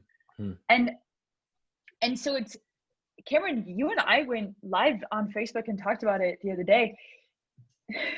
there's like a percentage. We found this stat without even wanting to find this stat, but the top 1% of the 1%, you know, so there's ratios coming out where the bottom half of that 1% is getting weeded out. So it's like, it's becoming even less now. And so the people at the top the people at the top are making even more money. And then the people at the bottom, this isn't improving. If anything, it's only going down. And so it's only that little bit that's like getting bigger and bigger. And these are getting smaller and smaller. So it's like these top people who have these billions upon billions of dollars are only getting more, and nobody else is getting any more. For the people who can't see Jessica's hand movement, she's referring to the stat that they found on a live that they did, where it was like the poorest class of people, their overall net worth collectively has dropped by like 900 billion, and the like top 1% of the top 1%, their overall net worth collectively has risen by like 17 trillion or something like that. Right? That's what you're referring to? Yeah. Yeah. Yeah. That's like, wow. So it's just narrowing the gap even more. And the problem is you don't even trust. Is it narrowing the gap or what? Widening a gap. Yeah, whatever. But the problem is like, you don't even trust the person around you to do what's best. The person you're driving in traffic and so forth. So why would you trust anyone, either the elite or anybody? It's like assuming that people just know more than you.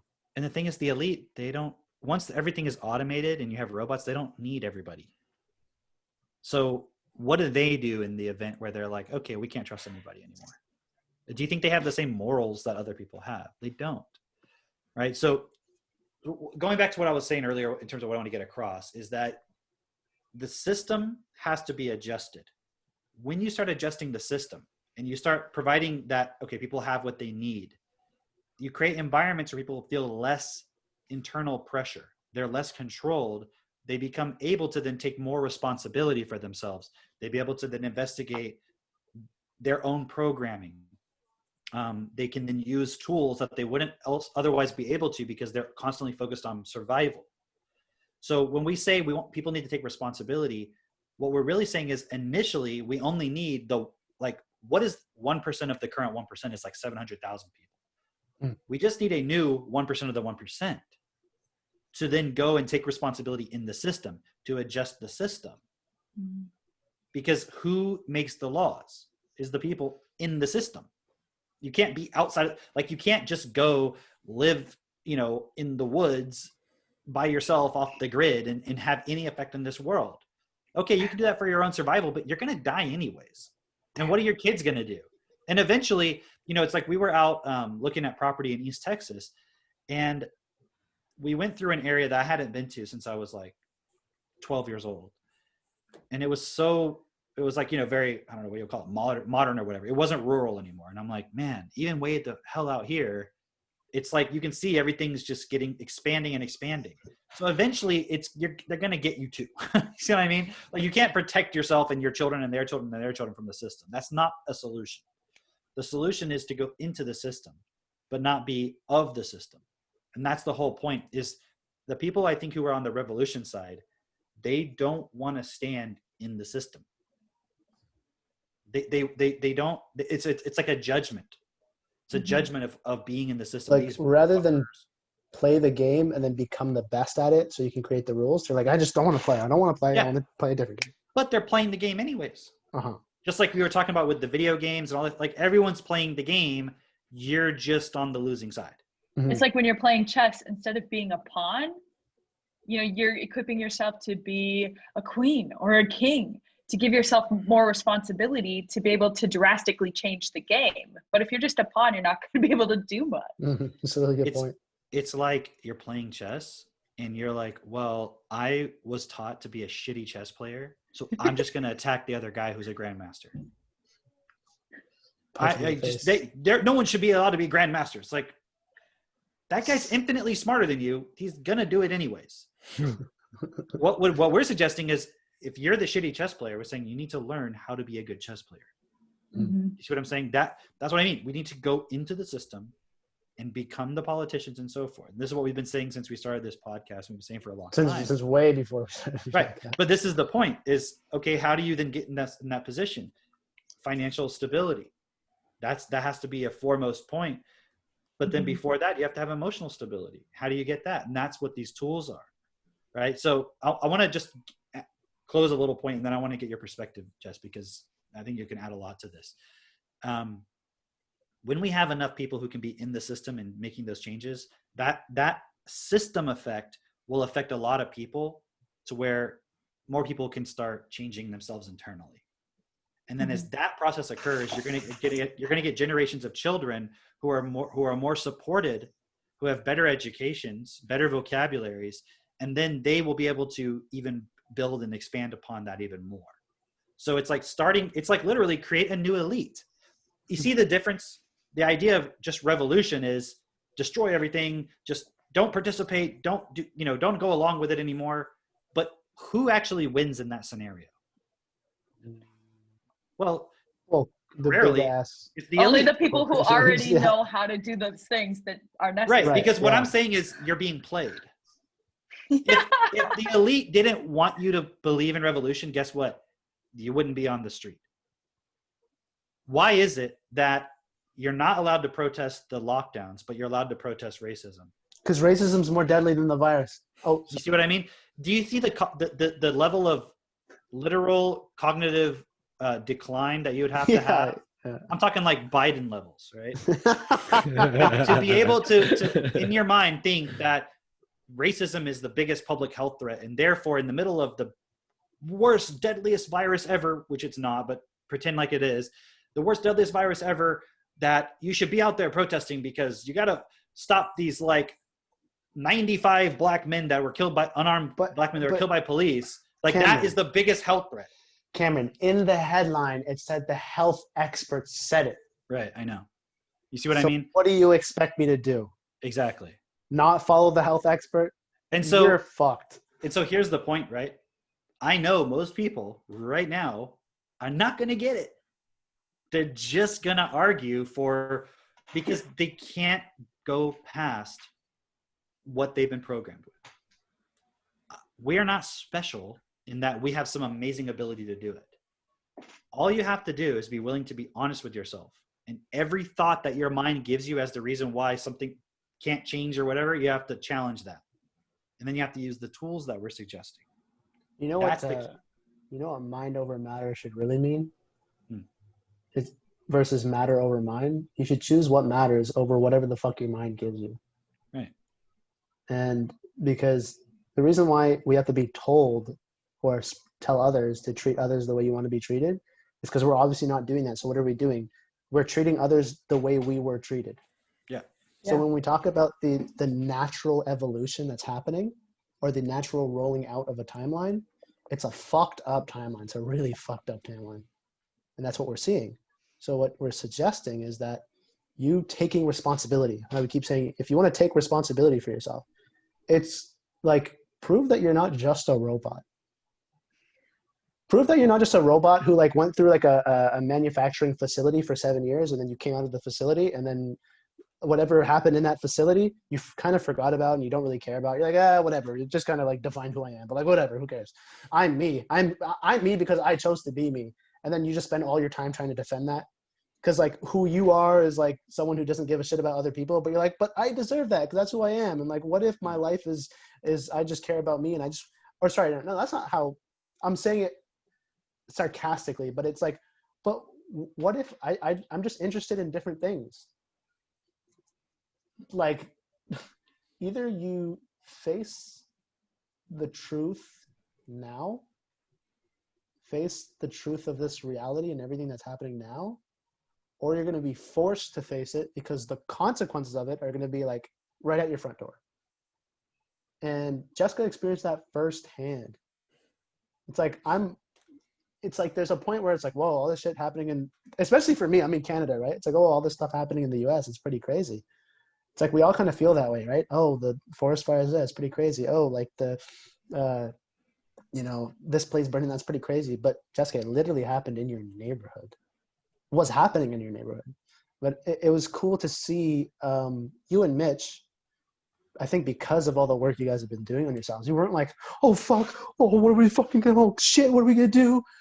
You're just like, okay, we have to keep doing what we're doing, except we have to do what we're doing even more. We have to find more people. We have to be more expressive.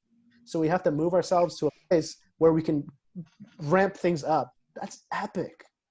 So even imagine if you hadn't met Mitch and he hadn't met us and we hadn't walked to these points, where you would be at now. Do you see what I'm saying? Meaning, if you were in the system and you were not exposed to what we're talking about, you would either be on the side of everything's fine because I got money, my life's worked out so far, or you'd be on the side of everything's fucked, I need to join the revolution. You wouldn't really have a choice, or you would just be in this limbo of I don't know what to do. But do you see it would the have difference? been in the limbo of I don't know what to do, but I'm researching and I'm really trying to figure it out. And I went to one of the protests and I aided people one day and I'm figuring it out and I'm figuring it out. Exactly. So we're not naive in the sense that we think everyone's just going to magically change themselves. And all you have to do is make the decision to take responsibility, and then you're a hero. It's like, it is that simple, but we know that's not how it's going to work, because what are most people preoccupied with is the mass constant daily brainwashing by the media and the education system and so forth. But there are those unique individuals. I say unique in the sense that they're not only questioning the system, but they're willing to go as far as possible. They're like, I want to know the truth. I want to know what will really make a difference. Not, it's like they're actually done with the pursuit of happiness. They may not even realize it yet, and they may still try to kind of still be trying to do it, but they know there's nothing really there. They know it's a lie. But it's like, once you've come up to the point of, why am I not happy? And you're really facing that point, that's the kind of people that we're looking for. Because those people, on the one hand, if you go into the system, that's the ones where people will give you all kinds of bullshit answers that feel good. And that's like when you go into these like religious cults and shit, because they just want something to make themselves feel better. But that's not what we're about. What we're about is what's actually going to be the solution. You know, and it's been really cool watching you, Jess, because, you know, when we met you in Mexico, you were kind of a little bit emotional, right? But you, a little. I just don't want to put words in your mouth. But what I'm saying, maybe you can kind of give a little perspective, because it's like what we always say, we're looking for people who want to really stand up and make a difference, take responsibility. But can you give what that practically means in your life? Like what that's meant to you so far? Like what has that been like? And what are the things that you're having to face, at least so people can see like, okay, these are the things we're talking about, not just some political debate or something like that. It's the actual nitty gritty of your life. Yeah. And what's that been like for you so far? Just as kind of give other people a you know, maybe like your perspective on what that would look like.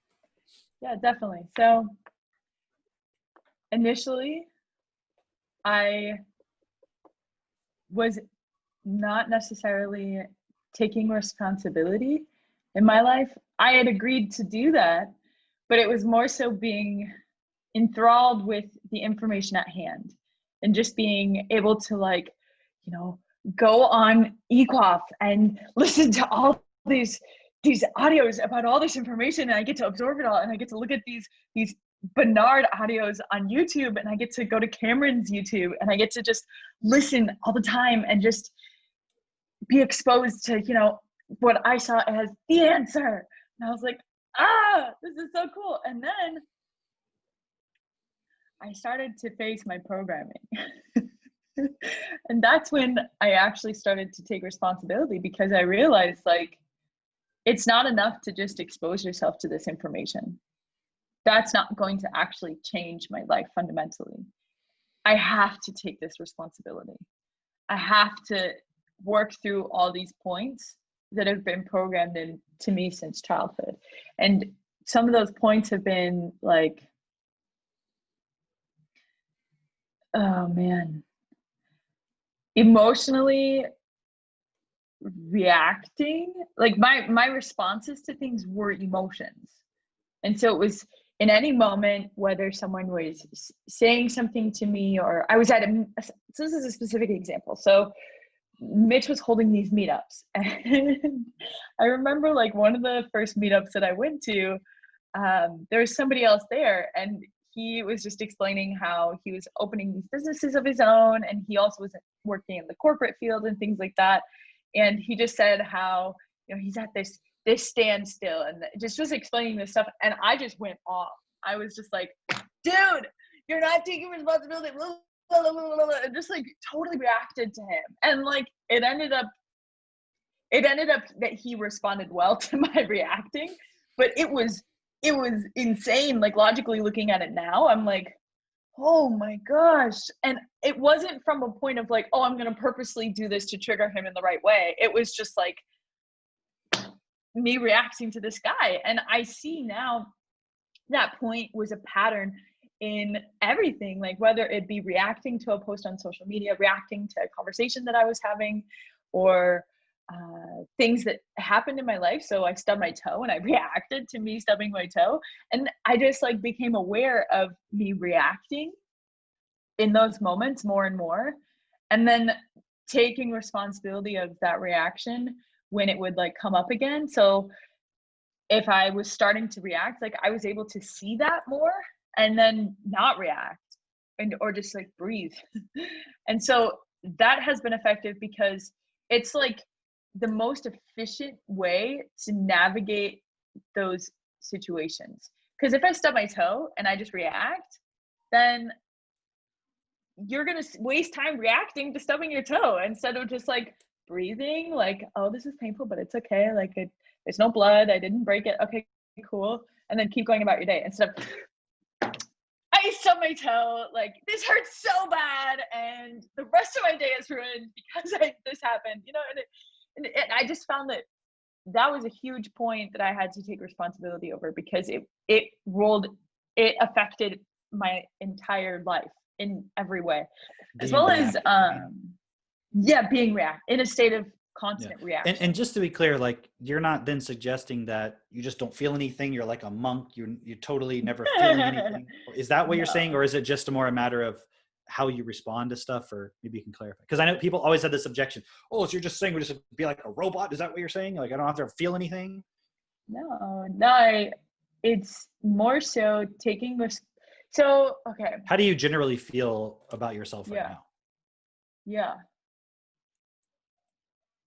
So my general feeling right now is like, I feel amazing. I am excited about life. I know what I'm doing throughout the day is actively moving, like progressing that forward within every little minute thing that I do, whether that be doing the dishes or making food or doing the laundry or doing techno tutor or reading certain blogs or doing this, like every single little thing I do is satisfying because I know it's moving me forward and moving what we're doing forward. And so it's like it's not that I have to, give myself the affirmation or whatever to feel that way. It's an automatic feeling that comes up because of the starting point that I have and the things that I'm doing.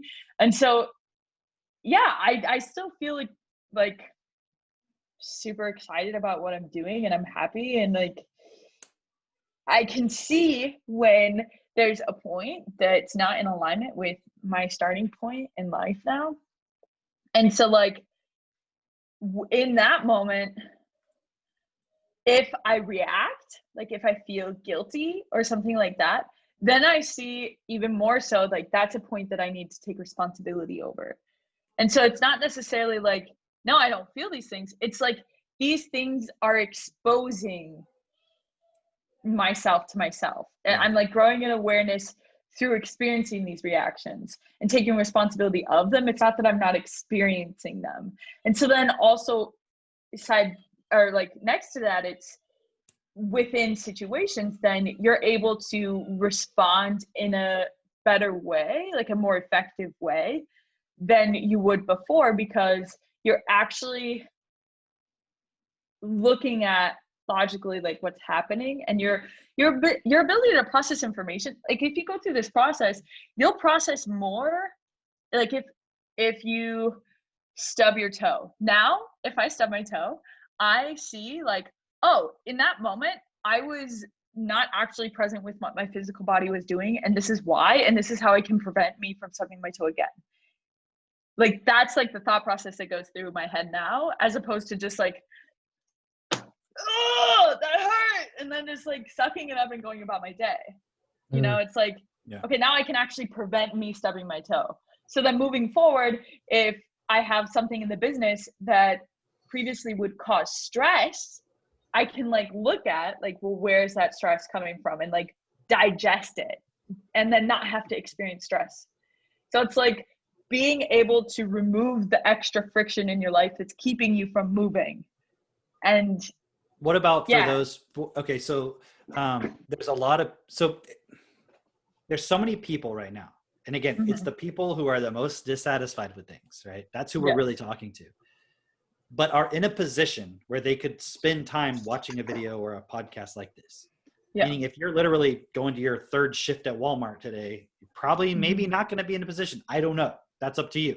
But if you're listening to this, then probably you're in a position where you could actually do something about it. If you're dissatisfied with your life, the system, everything, meaning you're having that internal like existential sort of crisis. It's like what we're talking about, having a purpose of making this world best for everybody, and that being the purpose is that purpose that you're looking for. But it's not something that's given to you. Every other purpose you could have is something that's given to you. And that's like, if you're out there protesting right now, it's literally no different than you're stubbing your toe. You're just reacting. And what happens, it's like electricity. When electrons move over here, then they push these ones over here. And so whenever the media says something and they get you reactive, they can get you to go over here and do this. And that will cause a problem for Trump. So it's like you're literally a political pawn, right? It's not a real purpose. It's not something that you generated within yourself. You've been programmed to do it. What we're talking about is a purpose that every single cell of your body is going to fight against until you reprogram yourself that this is my purpose. So if you have any fear, like you're going to be brainwashed, you're already brainwashed. It's just a matter of, are you going to reprogram yourself to actually do what's best? But it's not just this sort of self-sacrificing sort of thing. And that's why I was asking, like, how do you actually feel about yourself? I mean, you're in a relationship now. Think about the average person's ability to maintain a relationship where you're not just constantly fighting with someone and then looking for the next best thing. You know, maybe you could talk a little bit about how you see that this will help other people in all the things that they want in their life. So it's not just you have to sacrifice yourself for this great purpose. It's like you need a purpose, and this is the only best purpose to have. But the only way to actually, it's like, how do you know if you'll trust yourself to be able to stand in the system in a position of responsibility? Is if you can trust yourself to not react when your partner says something, or to not react when your kids do something, or to, and it's not just not being reactive, it's actually taking responsibility. If you in a relationship can't take responsibility for your part of the relationship, you can never take responsibility at any higher level. How have you seen that this process has supported you in those kind of areas? So, you know, I mean, it's not just like the bigger things, it's the other, everything. Yeah. So the other day, Mitch had come down with his food for breakfast, and he was warming it up in the microwave. And then, he mentioned at a different, the first thing he did was come down and put salt and pepper on his eggs. And then the second thing he did would come down and warm up his oatmeal that I had made from that day. And the first thing was, oh yeah, I'll remember to put salt and pepper on it next time. But then when he came down again, I was like, well, it's your fault for not eating your breakfast right away when I brought it up. And like this, and this, and blah, blah, blah. And I was reacting to his breakfast not being perfect. And I was reacting to him having to come downstairs twice, when that's exactly like what I'm trying to prevent by bringing him his breakfast, is so he doesn't have to like not be in the zone and like waste his time coming downstairs. So I was just like reacting to that whole situation, and I was blaming it on him. And it was ridiculous. And so later I observed that in myself, and I had to message him, and I was like, Mitch, like, I take responsibility of my reaction, and I will work through it. And I I am aware that happened. And so that was like a point that I would not have been able to see if I wasn't in this relationship with the starting point that we have and like doing this process that I'm doing. And so I can see how so easily people who don't have these starting points or these tools just react to their partner and to things that are going on. And then they don't take responsibility of it. They just continue to accumulate this blame on the other person. And it's like this thing that they perpetuate of like abdicating the rescibility on the other person. And it's so just like they're the closest target, you know? Yeah, it seems like a small point, but like I like you said, because it accumulates. And these are the small things that you do 100 of them, and then 20 years later you hate your partner. And then you get divorced and all this stuff, or you have kids, so you take it out on them and everything. That's a really cool example. And I'm glad you said that too, because it's not like any of us are claiming we never react.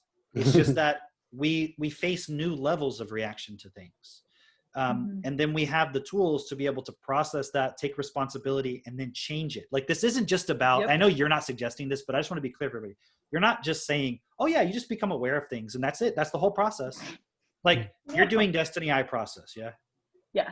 You're using TechnoTutor. And would you agree those are integral to this whole point? So it's not. Absolutely. I'm saying that because I think somebody listening to this might just think, oh, okay, they're trying to like pick up on the little things. Okay, I'll do that. That we're saying, don't listen to this to try to figure out how to do all of that. Don't listen to this podcast in order to, and then think that that's what we're talking about as taking responsibility. No, but until you actually fundamentally utilize these two tools that we're specifically telling you to use, you can become as aware of yourself as you want, but that pattern is still going to happen. You're still going to react. And as much as you bite your tongue and not say anything and not like physically represent that reaction, internally that reaction will still come up.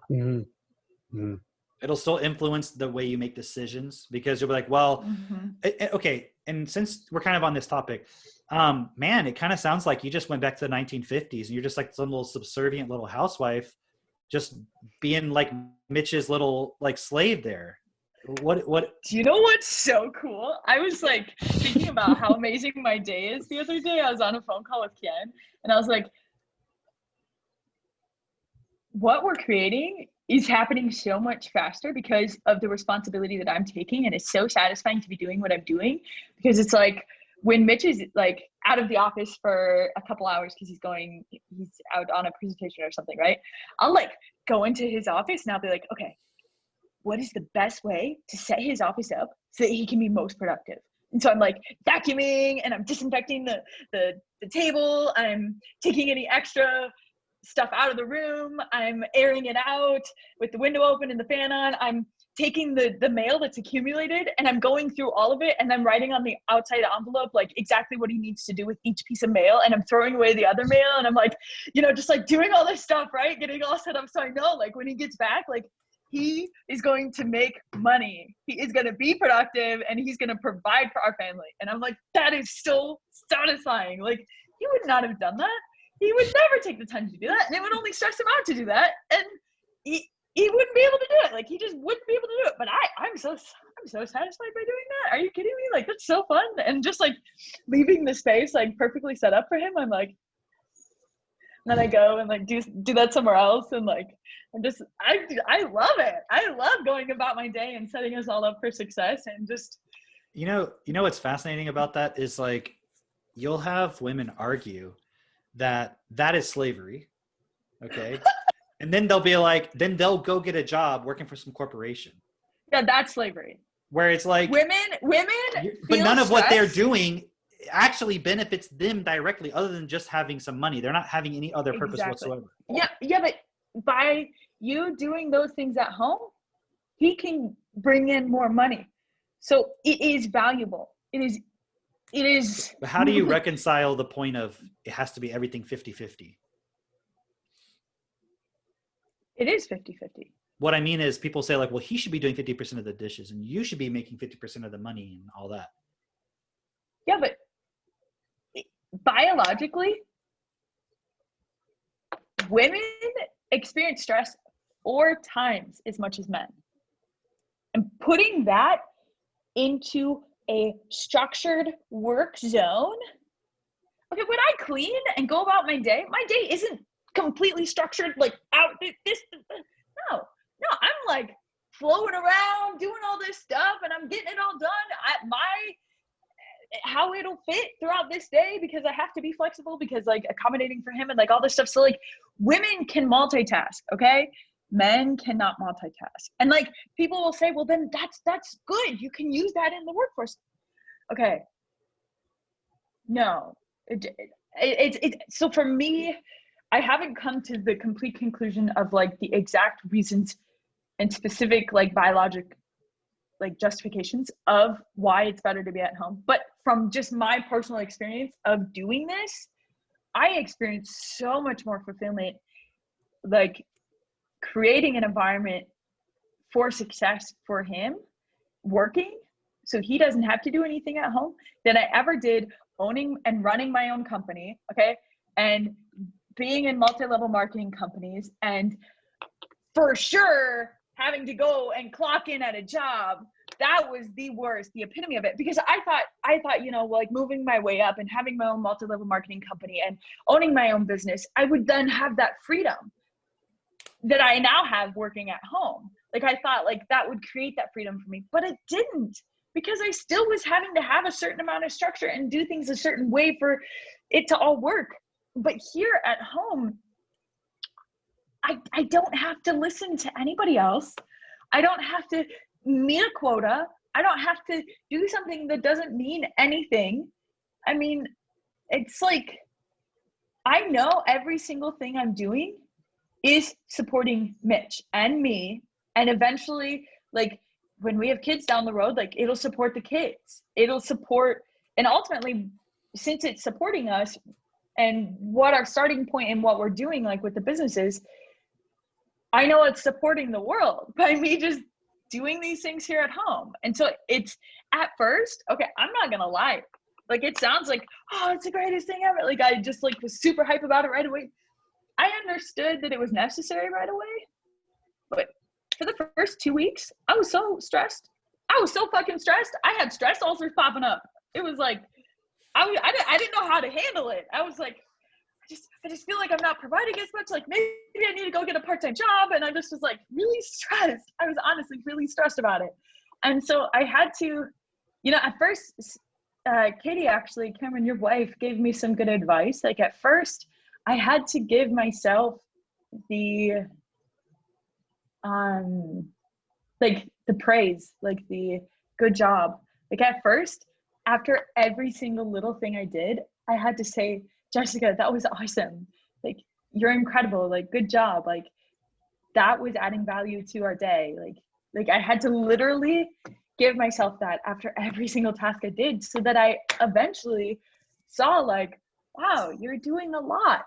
And this is actually adding a lot of value. And so now it's not a point that I have to say anymore in my mind of like, you know, giving myself those affirmations. I don't have to do that anymore. But at first I did. I had to give myself that until I understood the value. And I can see now that every little thing I do is making love real, is adding value to what we're doing, is like every little thing I do, like that would be the same thing as like every little thing you would accomplish at a job, except this is for something that's so much better than that. It's for supporting. Well, you know, what's interesting is a lot of the people who would maybe argue against the perspective you're bringing forth would also argue that the woman should, you know, be in the workforce and having a career. And I would assume those same people I know would be on the side of the system is all fucked. So it's like, how do you, and I'm not asking you personally, but how does a person reconcile the fact that you think the system has all these problems, but a woman's freedom is within being in that system? It's like, in other words, if you look at more like the leftist sort of anti-capitalist perspective, it's the same perspective that's also saying women shouldn't be at home working with the kids and doing all this stuff. They should be having careers. And it's like, as capitalists? Like, what the fuck are you saying? And so it's like, the argument that women have to be equal to men and the only way to do that is for them to have careers is like, that's just saying they're equal slaves. Because a man with a career it's propaganda. It's propaganda that's also it's also like putting the mother, like it's telling the mother your life is more valuable than the lives of your children who don't even understand what life is yet. Talk about that. Because is that something you realized before going to this, or did you have inklings of that, or is that something you've had to like face, or inklings of leading up to something that I've really now understood is like the woman wanting to go back to her job. Like I have a friend who I met in college. I'm still in like this group chat, and so I still get the messages, but I'm not really a part of it. But I just like sometimes check in and read what's happening. And this one of the girls in the group had a child, and they immediately in this group chat asked if she was getting paid leave or not, and when she was going back to work. And I was like, that's the first thing you think about? Like, it just blows my mind that these women want to give away the responsibility of developing their child effectively as soon as possible. Yeah. As soon as my child can physically survive without me, I want to go back to work. What? Are you kidding me? You just birthed this being into existence and you want to abdicate the responsibility of its development to someone who wasn't even developed properly? What? Yeah. Like, it's literally insanity, and it's and then selfish. Argue that the patriarchy is the problem. No, you're the problem because you didn't develop your child in the right way, and your mother was the problem because she didn't develop you in the right way. And that's been consecutively happening for the last 20 years since the education, or 20 generations since the education, education system that's in place now is there. And that has taught you to continue the exact same thing that we're doing. Like, it's all connected, but I think fundamentally it goes back to the mother not having been developed properly herself to then be able to develop another being properly from the very moment that they're born. It's what I said earlier too about people don't know how to do anything. Women don't know how to be mothers. It's Which not is something that, and they don't want to something face you just that. know they don't how want to face do. the consequences of not knowing how to do it either. Right. And so they just give it away. They give away the responsibility. And then when their kids come home and the few times that they are there, they just react to the child. And they just tell them, where did you learn that from? Yeah. You know what I mean? It's like, well, not only that, but it's like when they ask questions and they just say, oh, I don't know. Or stop asking questions. Go do this, or go watch TV and just let yourself be programmed. And now people's natural learning, if you don't know what natural learning ability is, it's like putting a child in China at 3 months old for 18 years. Are they gonna be speaking English, or are they gonna be speaking Chinese when you go see them? Okay, now take an adult who's 38 years old and put them in China, and 18 years later, it's not assured that they'll be speaking fluent Chinese. That's because their natural learning ability isn't open anymore. That's what that is. And guess what? That's closing earlier now, because children aren't even using their natural learning ability because they're being suppressed. They're being told, don't use your natural learning ability. Don't ask questions. Like, and they're filling it up with social media and games and all this other shit. Exactly. And then they get plugged into a school system that just tells you how to memorize information, and it doesn't really do an effective job of that. It's really cool that why we have a system that we have. Yeah, it's really cool. You're looking at these, you're bringing these points up. I think we should probably do a whole episode just on these points, because there's a lot of, again, I always like to bring this point up. One, I think because it'll appeal to that point within people where they want to be special and unique, but it's like, we're not looking for everybody right now. We're not. Like, we know that the only thing that's going to help everybody is a system. So we're the anti-revolutionaries. Like, we're saying we have to go be in the system and change the system. That's how we're going to change this world, changing the system. But then we have to undercover agents. Yeah, we have to equalize ourselves to it then. That means we have to become good at making money. We have to become good at communicating and persuading. We have to then take responsibility for raising our children and educating them. Because if you just put them to the system, they're going to get dumbed down. That's why my children are so intelligent and so effective and so emotionally stable, is because we're taking that responsibility, but we're also taking the responsibility within ourselves using those tools, right? And it's really cool watching you walk this process, because you're also much younger, right? And you're starting much younger than Katie and I did. And by the time you and Mitch do have children, even if it's in the relatively near future, you're going to be so much more prepared to be able to support them, because you'll have your finances sorted out. So you'll be stable with that. You'll also have the stability of, you're not going to have to walk through all of the, for lack of a better term, feminist programming that you're now walking through. And I'm sure there's things that come up, but Katie had to walk through all of that stuff, you know? And again, I'm 22, by the way, not 20. 22. I'm 22. So just so everyone's clear, it's like in our house, if the dishes are sitting there dirty because for whatever reason someone didn't get to them, and I see that and I'm not engaged in something, I'll go clean them up. It's not like that's not the man's role. There is no, I'm a man, therefore it is not my role. It's more like I tell Mitch to do the dishes sometimes. Right. I ask him to unload the dishwasher. Just today, before the podcast, I put lunch in the oven, and I was like, Mitch, can you take this out of the oven and bring me a portion up? I have to go prepare for our podcast upstairs, because I saw he had gotten home from what he was doing, and he was just doing some stuff at the table, and he was working, but I knew he was in a position that he could support me in that moment to do what I do to support him. So there's no men's role, women's role, but you can, it's cool hearing you, because for yourself, I remember we had a conversation about it. It was kind of like, well, what if you didn't work in the business directly, but you did these things? And you were like, actually, that would be really cool. And so we're not saying, none of us, I don't think you're saying this, I'm not saying this. And Katie always says to me, she's like, I don't think all women necessarily should have children. Like, there are many women, or some women, who would want to go and create something. Like, she brings up these doctors, like Suzanne Humphreys and Mikovits, and these women who are they're basically scientists, and they really go into something and they create it, and they never have children, and they bring value to the world. And there's nothing wrong with that at all. But that's not the issue I see with it. Is there's so much programming that'll take a woman who would theoretically be better suited and very effective at raising children and doing all of those things, rather than going and being a scientist and doing the more what we would normally consider masculine type qualities. But then, because of environmental factors and programming, she will be brainwashed into doing something that she's not best suited for, just from a physical. But do you see how this has belittled the men's ability to effectively do what they do?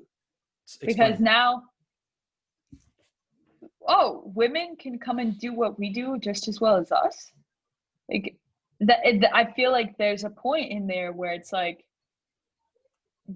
it's disempowering for the males. It's wouldn't you want to set it up so that the male would use his testosterone and his leadership and his all these things to build these structures that are fundamentally supportive, and then the women work within that structure, and at home, I do the little nitty gritty parts of the home while Mitch provides for the home to be there, you see? And so it's within the workforce, when the men are there, creating these structures, and then you try and have the women go in there and be alongside. What immediately happens is the women say, everyone is sexually harassing me. And then all the men are gone. The men are using their testosterone to get the job done. Of course, their hormones are firing while they're at their job. And as soon as they see a woman, they're like, ooh, there's a woman here now. And I'm not saying that everybody necessarily has that cognitive experience, but biologically, you are excreting your testosterone. You are working. You are building these things. Of course, if you put a woman in that environment, there's going to be men that act on that. Of But isn't it course. also the case that since it's a competitive environment, because Yeah. you're competing for the promotion, isn't it a possibility that the woman can utilize that as an advantage over the men? Meaning Oh yeah. every man would be afraid to be competitive with her. Oh yeah. Versus two men But being there competitive, it's also like, could it's be, just, we're fighting. Yeah. but there also is a distraction competitive point of who in the office will be able to get with the one woman that's in the office. Yeah. So It there's puts in like a whole so many dynamic. dynamics there. And it's like, wouldn't you want the men to focus? Wouldn't you want them to be effective? Wouldn't you want them to support? Wouldn't you want to support them to get the promotion? Well, in order to do that, you need to not be there. You need to let him focus. It's like women just,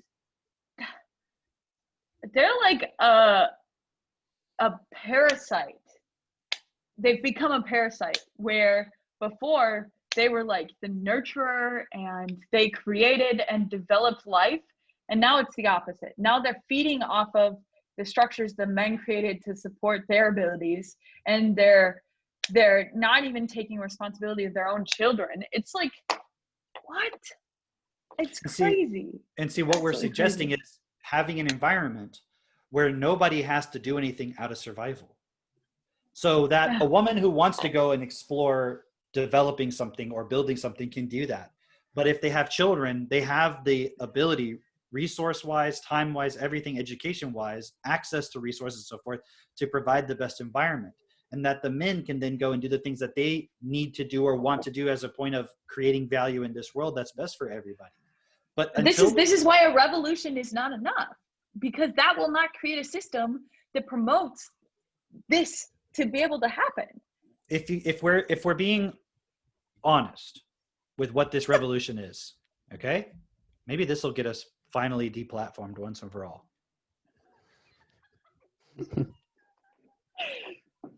Okay, I mean, we have Drake here, so I can say something about black people, right?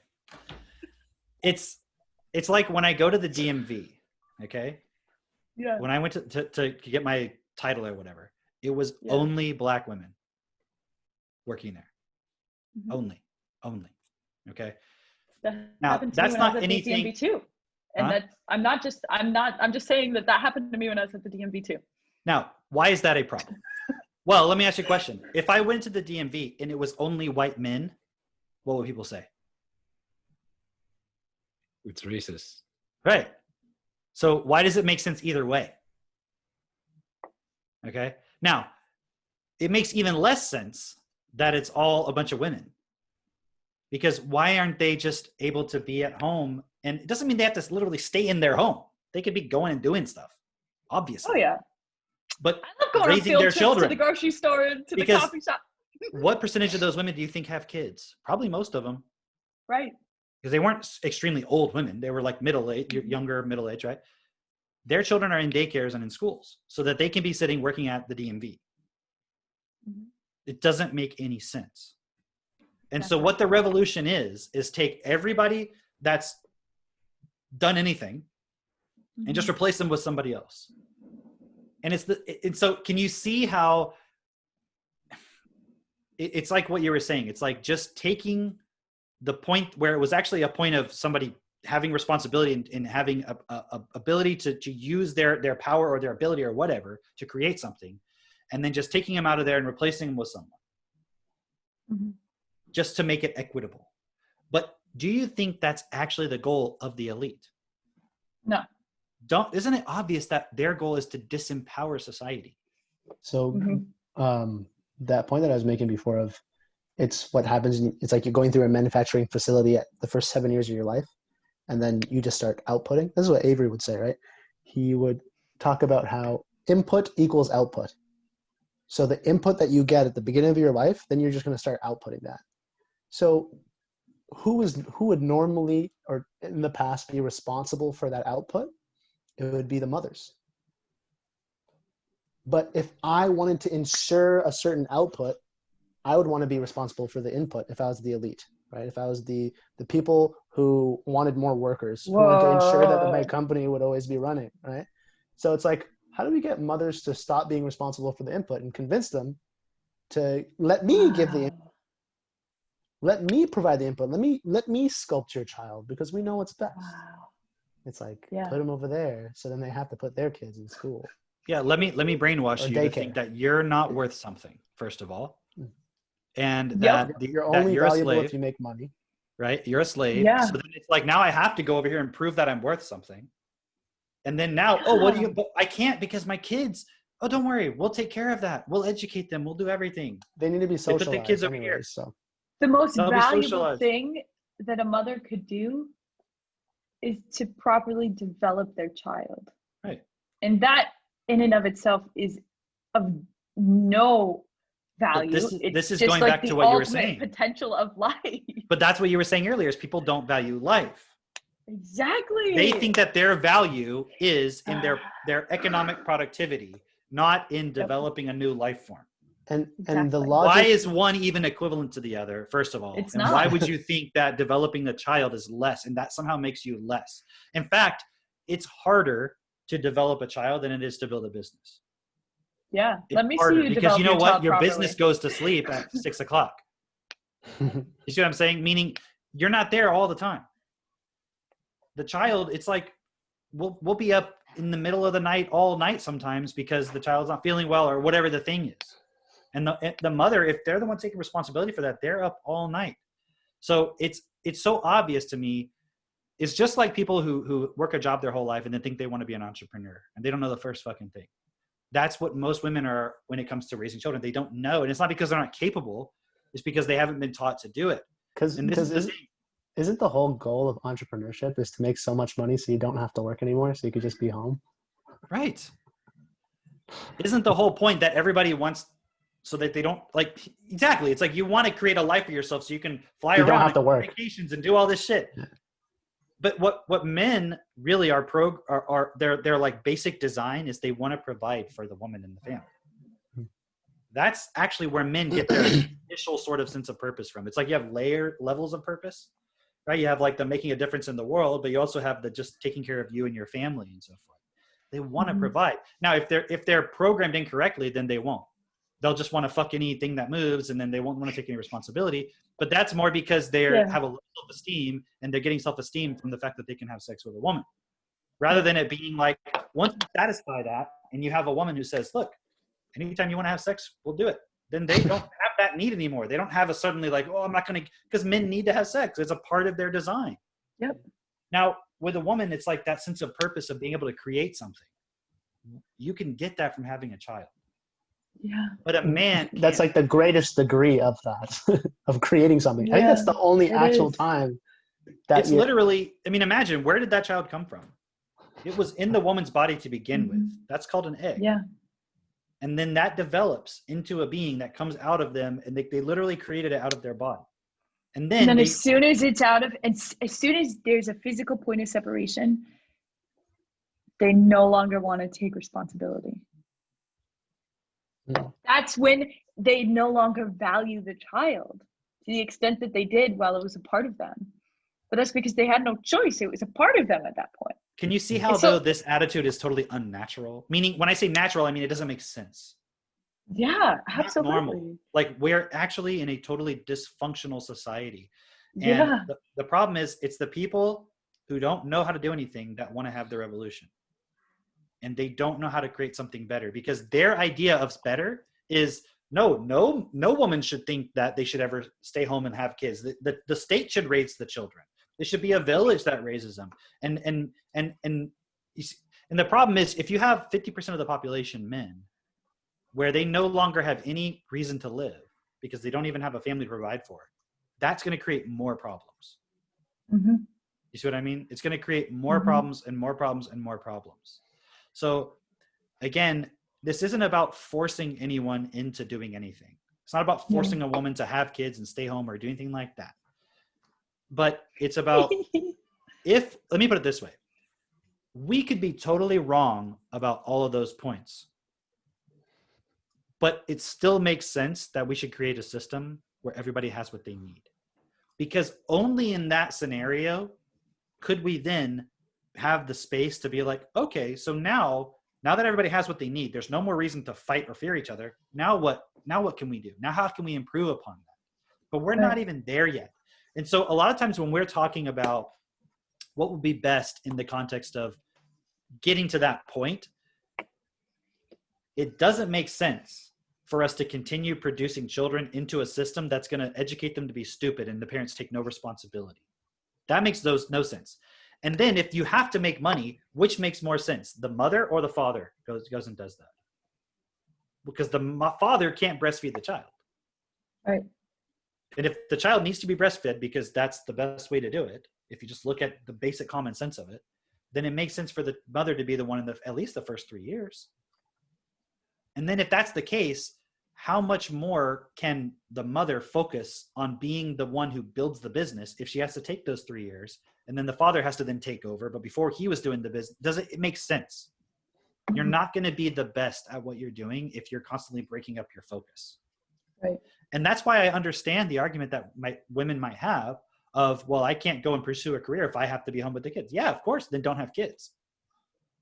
But then you have to, if you do have kids, you then have to put what's best for the child, because that's the foundation of our society.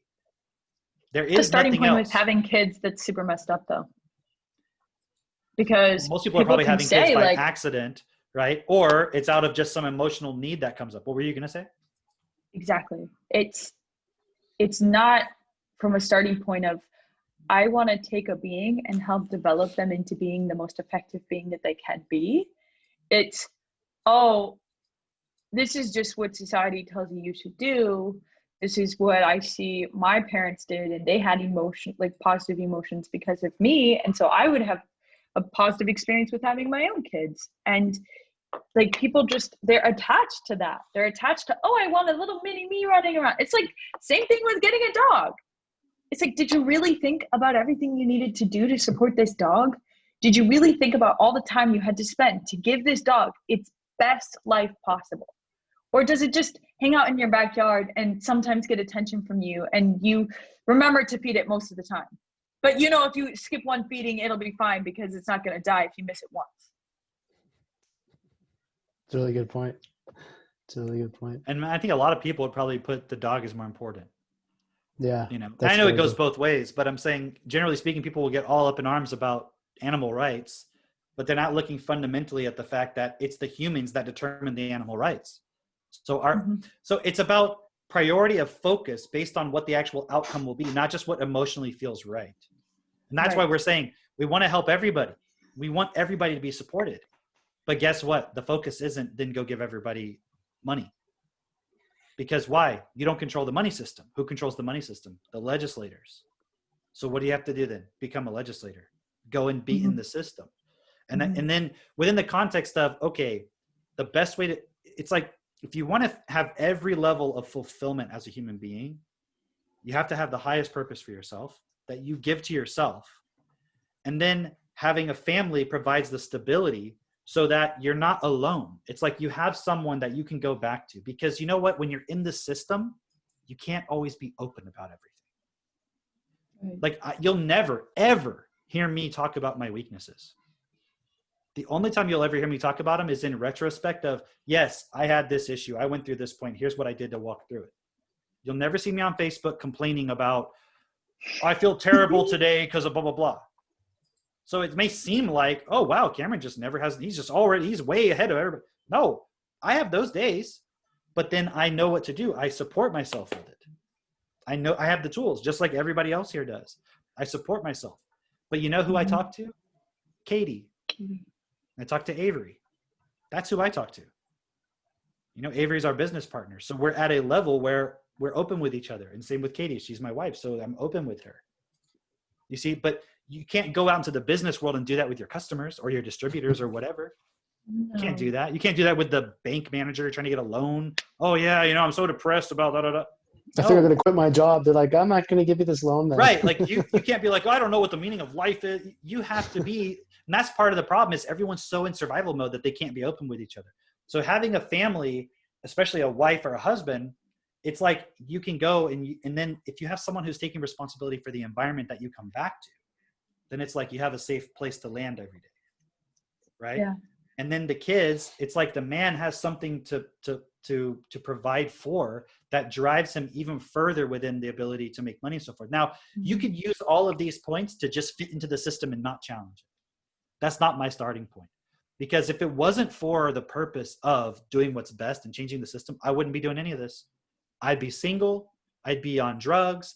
I'd be just fucking watching YouTube and Cartoon Network and all this other shit, you know, like all day long. That's all I'd be doing is just fucking around with my life, just searching for the next thing so that I can feel like I'm some amazing superhuman person that's whatever, but not actually doing anything practical, not challenging my limitations. And so what's really cool about this process is a lot of the things that I would have judged, it's like you have to then face it and realize I was just reacting.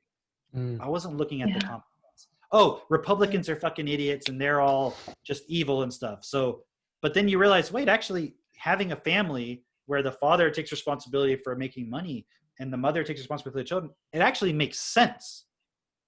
It doesn't matter whether you're a Republican or not. You know what doesn't make sense about Republicans? They're all fucking Christian. And they all just believe that Jesus is going to magically make the world better when they die. That's retarded also. So it's not like one side has all the answers. You see what I mean? It's about looking at the common sense within each point and seeing, okay, if my purpose is to make a difference in this system, how do I get there the most efficiently, effectively, and quickly as possible in the best way? And so having that stable family allows you to do that. And this is where the evolution process is important, because you have to take responsibility for what you were programmed with, even if it was over billions of years of evolution. It doesn't matter, because what impact are you going to leave in this world? And so using the tools that we have, you take responsibility for your programming and you change it. So we can literally short circuit 2,000 years of evolution just by each of us taking responsibility and then changing the system. Because once the system starts changing and producing a different environment where everyone can actually cooperate, we can go to a whole nother level as humanity, which would never occur through the natural process of evolution. Because the driving force, they say, behind evolution is survival of the fittest. It's competition. But that plays perfectly into the system that already exists of just every man for himself. It's a competitive world. It doesn't have to be that way. Someone's saying that. And so the point being that at the end of it, going back to the point of how Jessica took responsibility for her reaction in that situation with Mitch, what Cameron was talking about, are we just saying take responsibility means you just make the decision and then poof? What take responsibility equates to is actually finding a solution. Take responsibility is find a solution. If you're having a reaction, I know there's so many ways to feel better.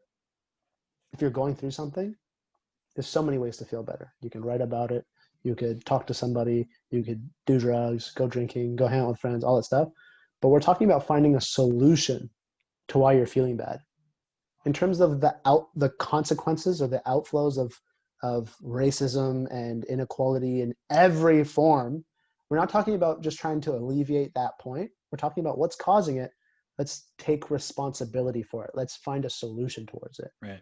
And the only way you're going to be able to do that, and the only way you're going to be able to even get the most value out of this podcast, if you only care about just listening to stuff and having fun, well, even the best way to do that is to work through your bullshit, because literally this world is a reflection of what's going on inside of us as individuals. It functions the same way, and if you don't understand that, you'll be able to see that super clearly for yourself if you apply the tools that we're suggesting. If you're part of Self-Perfected and you're attending the Friday Global Hangouts where we talk about this stuff, not on this, we can go much further in there because we're speaking directly to you and we're getting real feedback from you guys. We talk about some crazy shit, right? That's safe to say. And so if it's just for even your own self-interest, if you can't consider all of this right now, then, and you want to, then you have to start using those tools. We can't force you to, but in terms of if you want this outcome of having a good life, having a better life, and seeing the people around you happy and all that stuff, then you, in order to get that outcome, you have to be using these tools. Yeah. So that's what the website is for, self-perfected.com. From there, you'll get links to the Facebook group. From there, you'll see the principles that all 4 of us and many hundreds of other people operate on in order to come to these conclusions, right? And then from there, there's some other stuff that you'll be able to see in the future. So that's definitely worth checking out. Yeah. And so my suggestion would be go join the group, the Facebook group, go on a hangout on a Friday night, because that's where you'll really get to interact with other people and see that, hey, there's a lot of other people that are looking at this.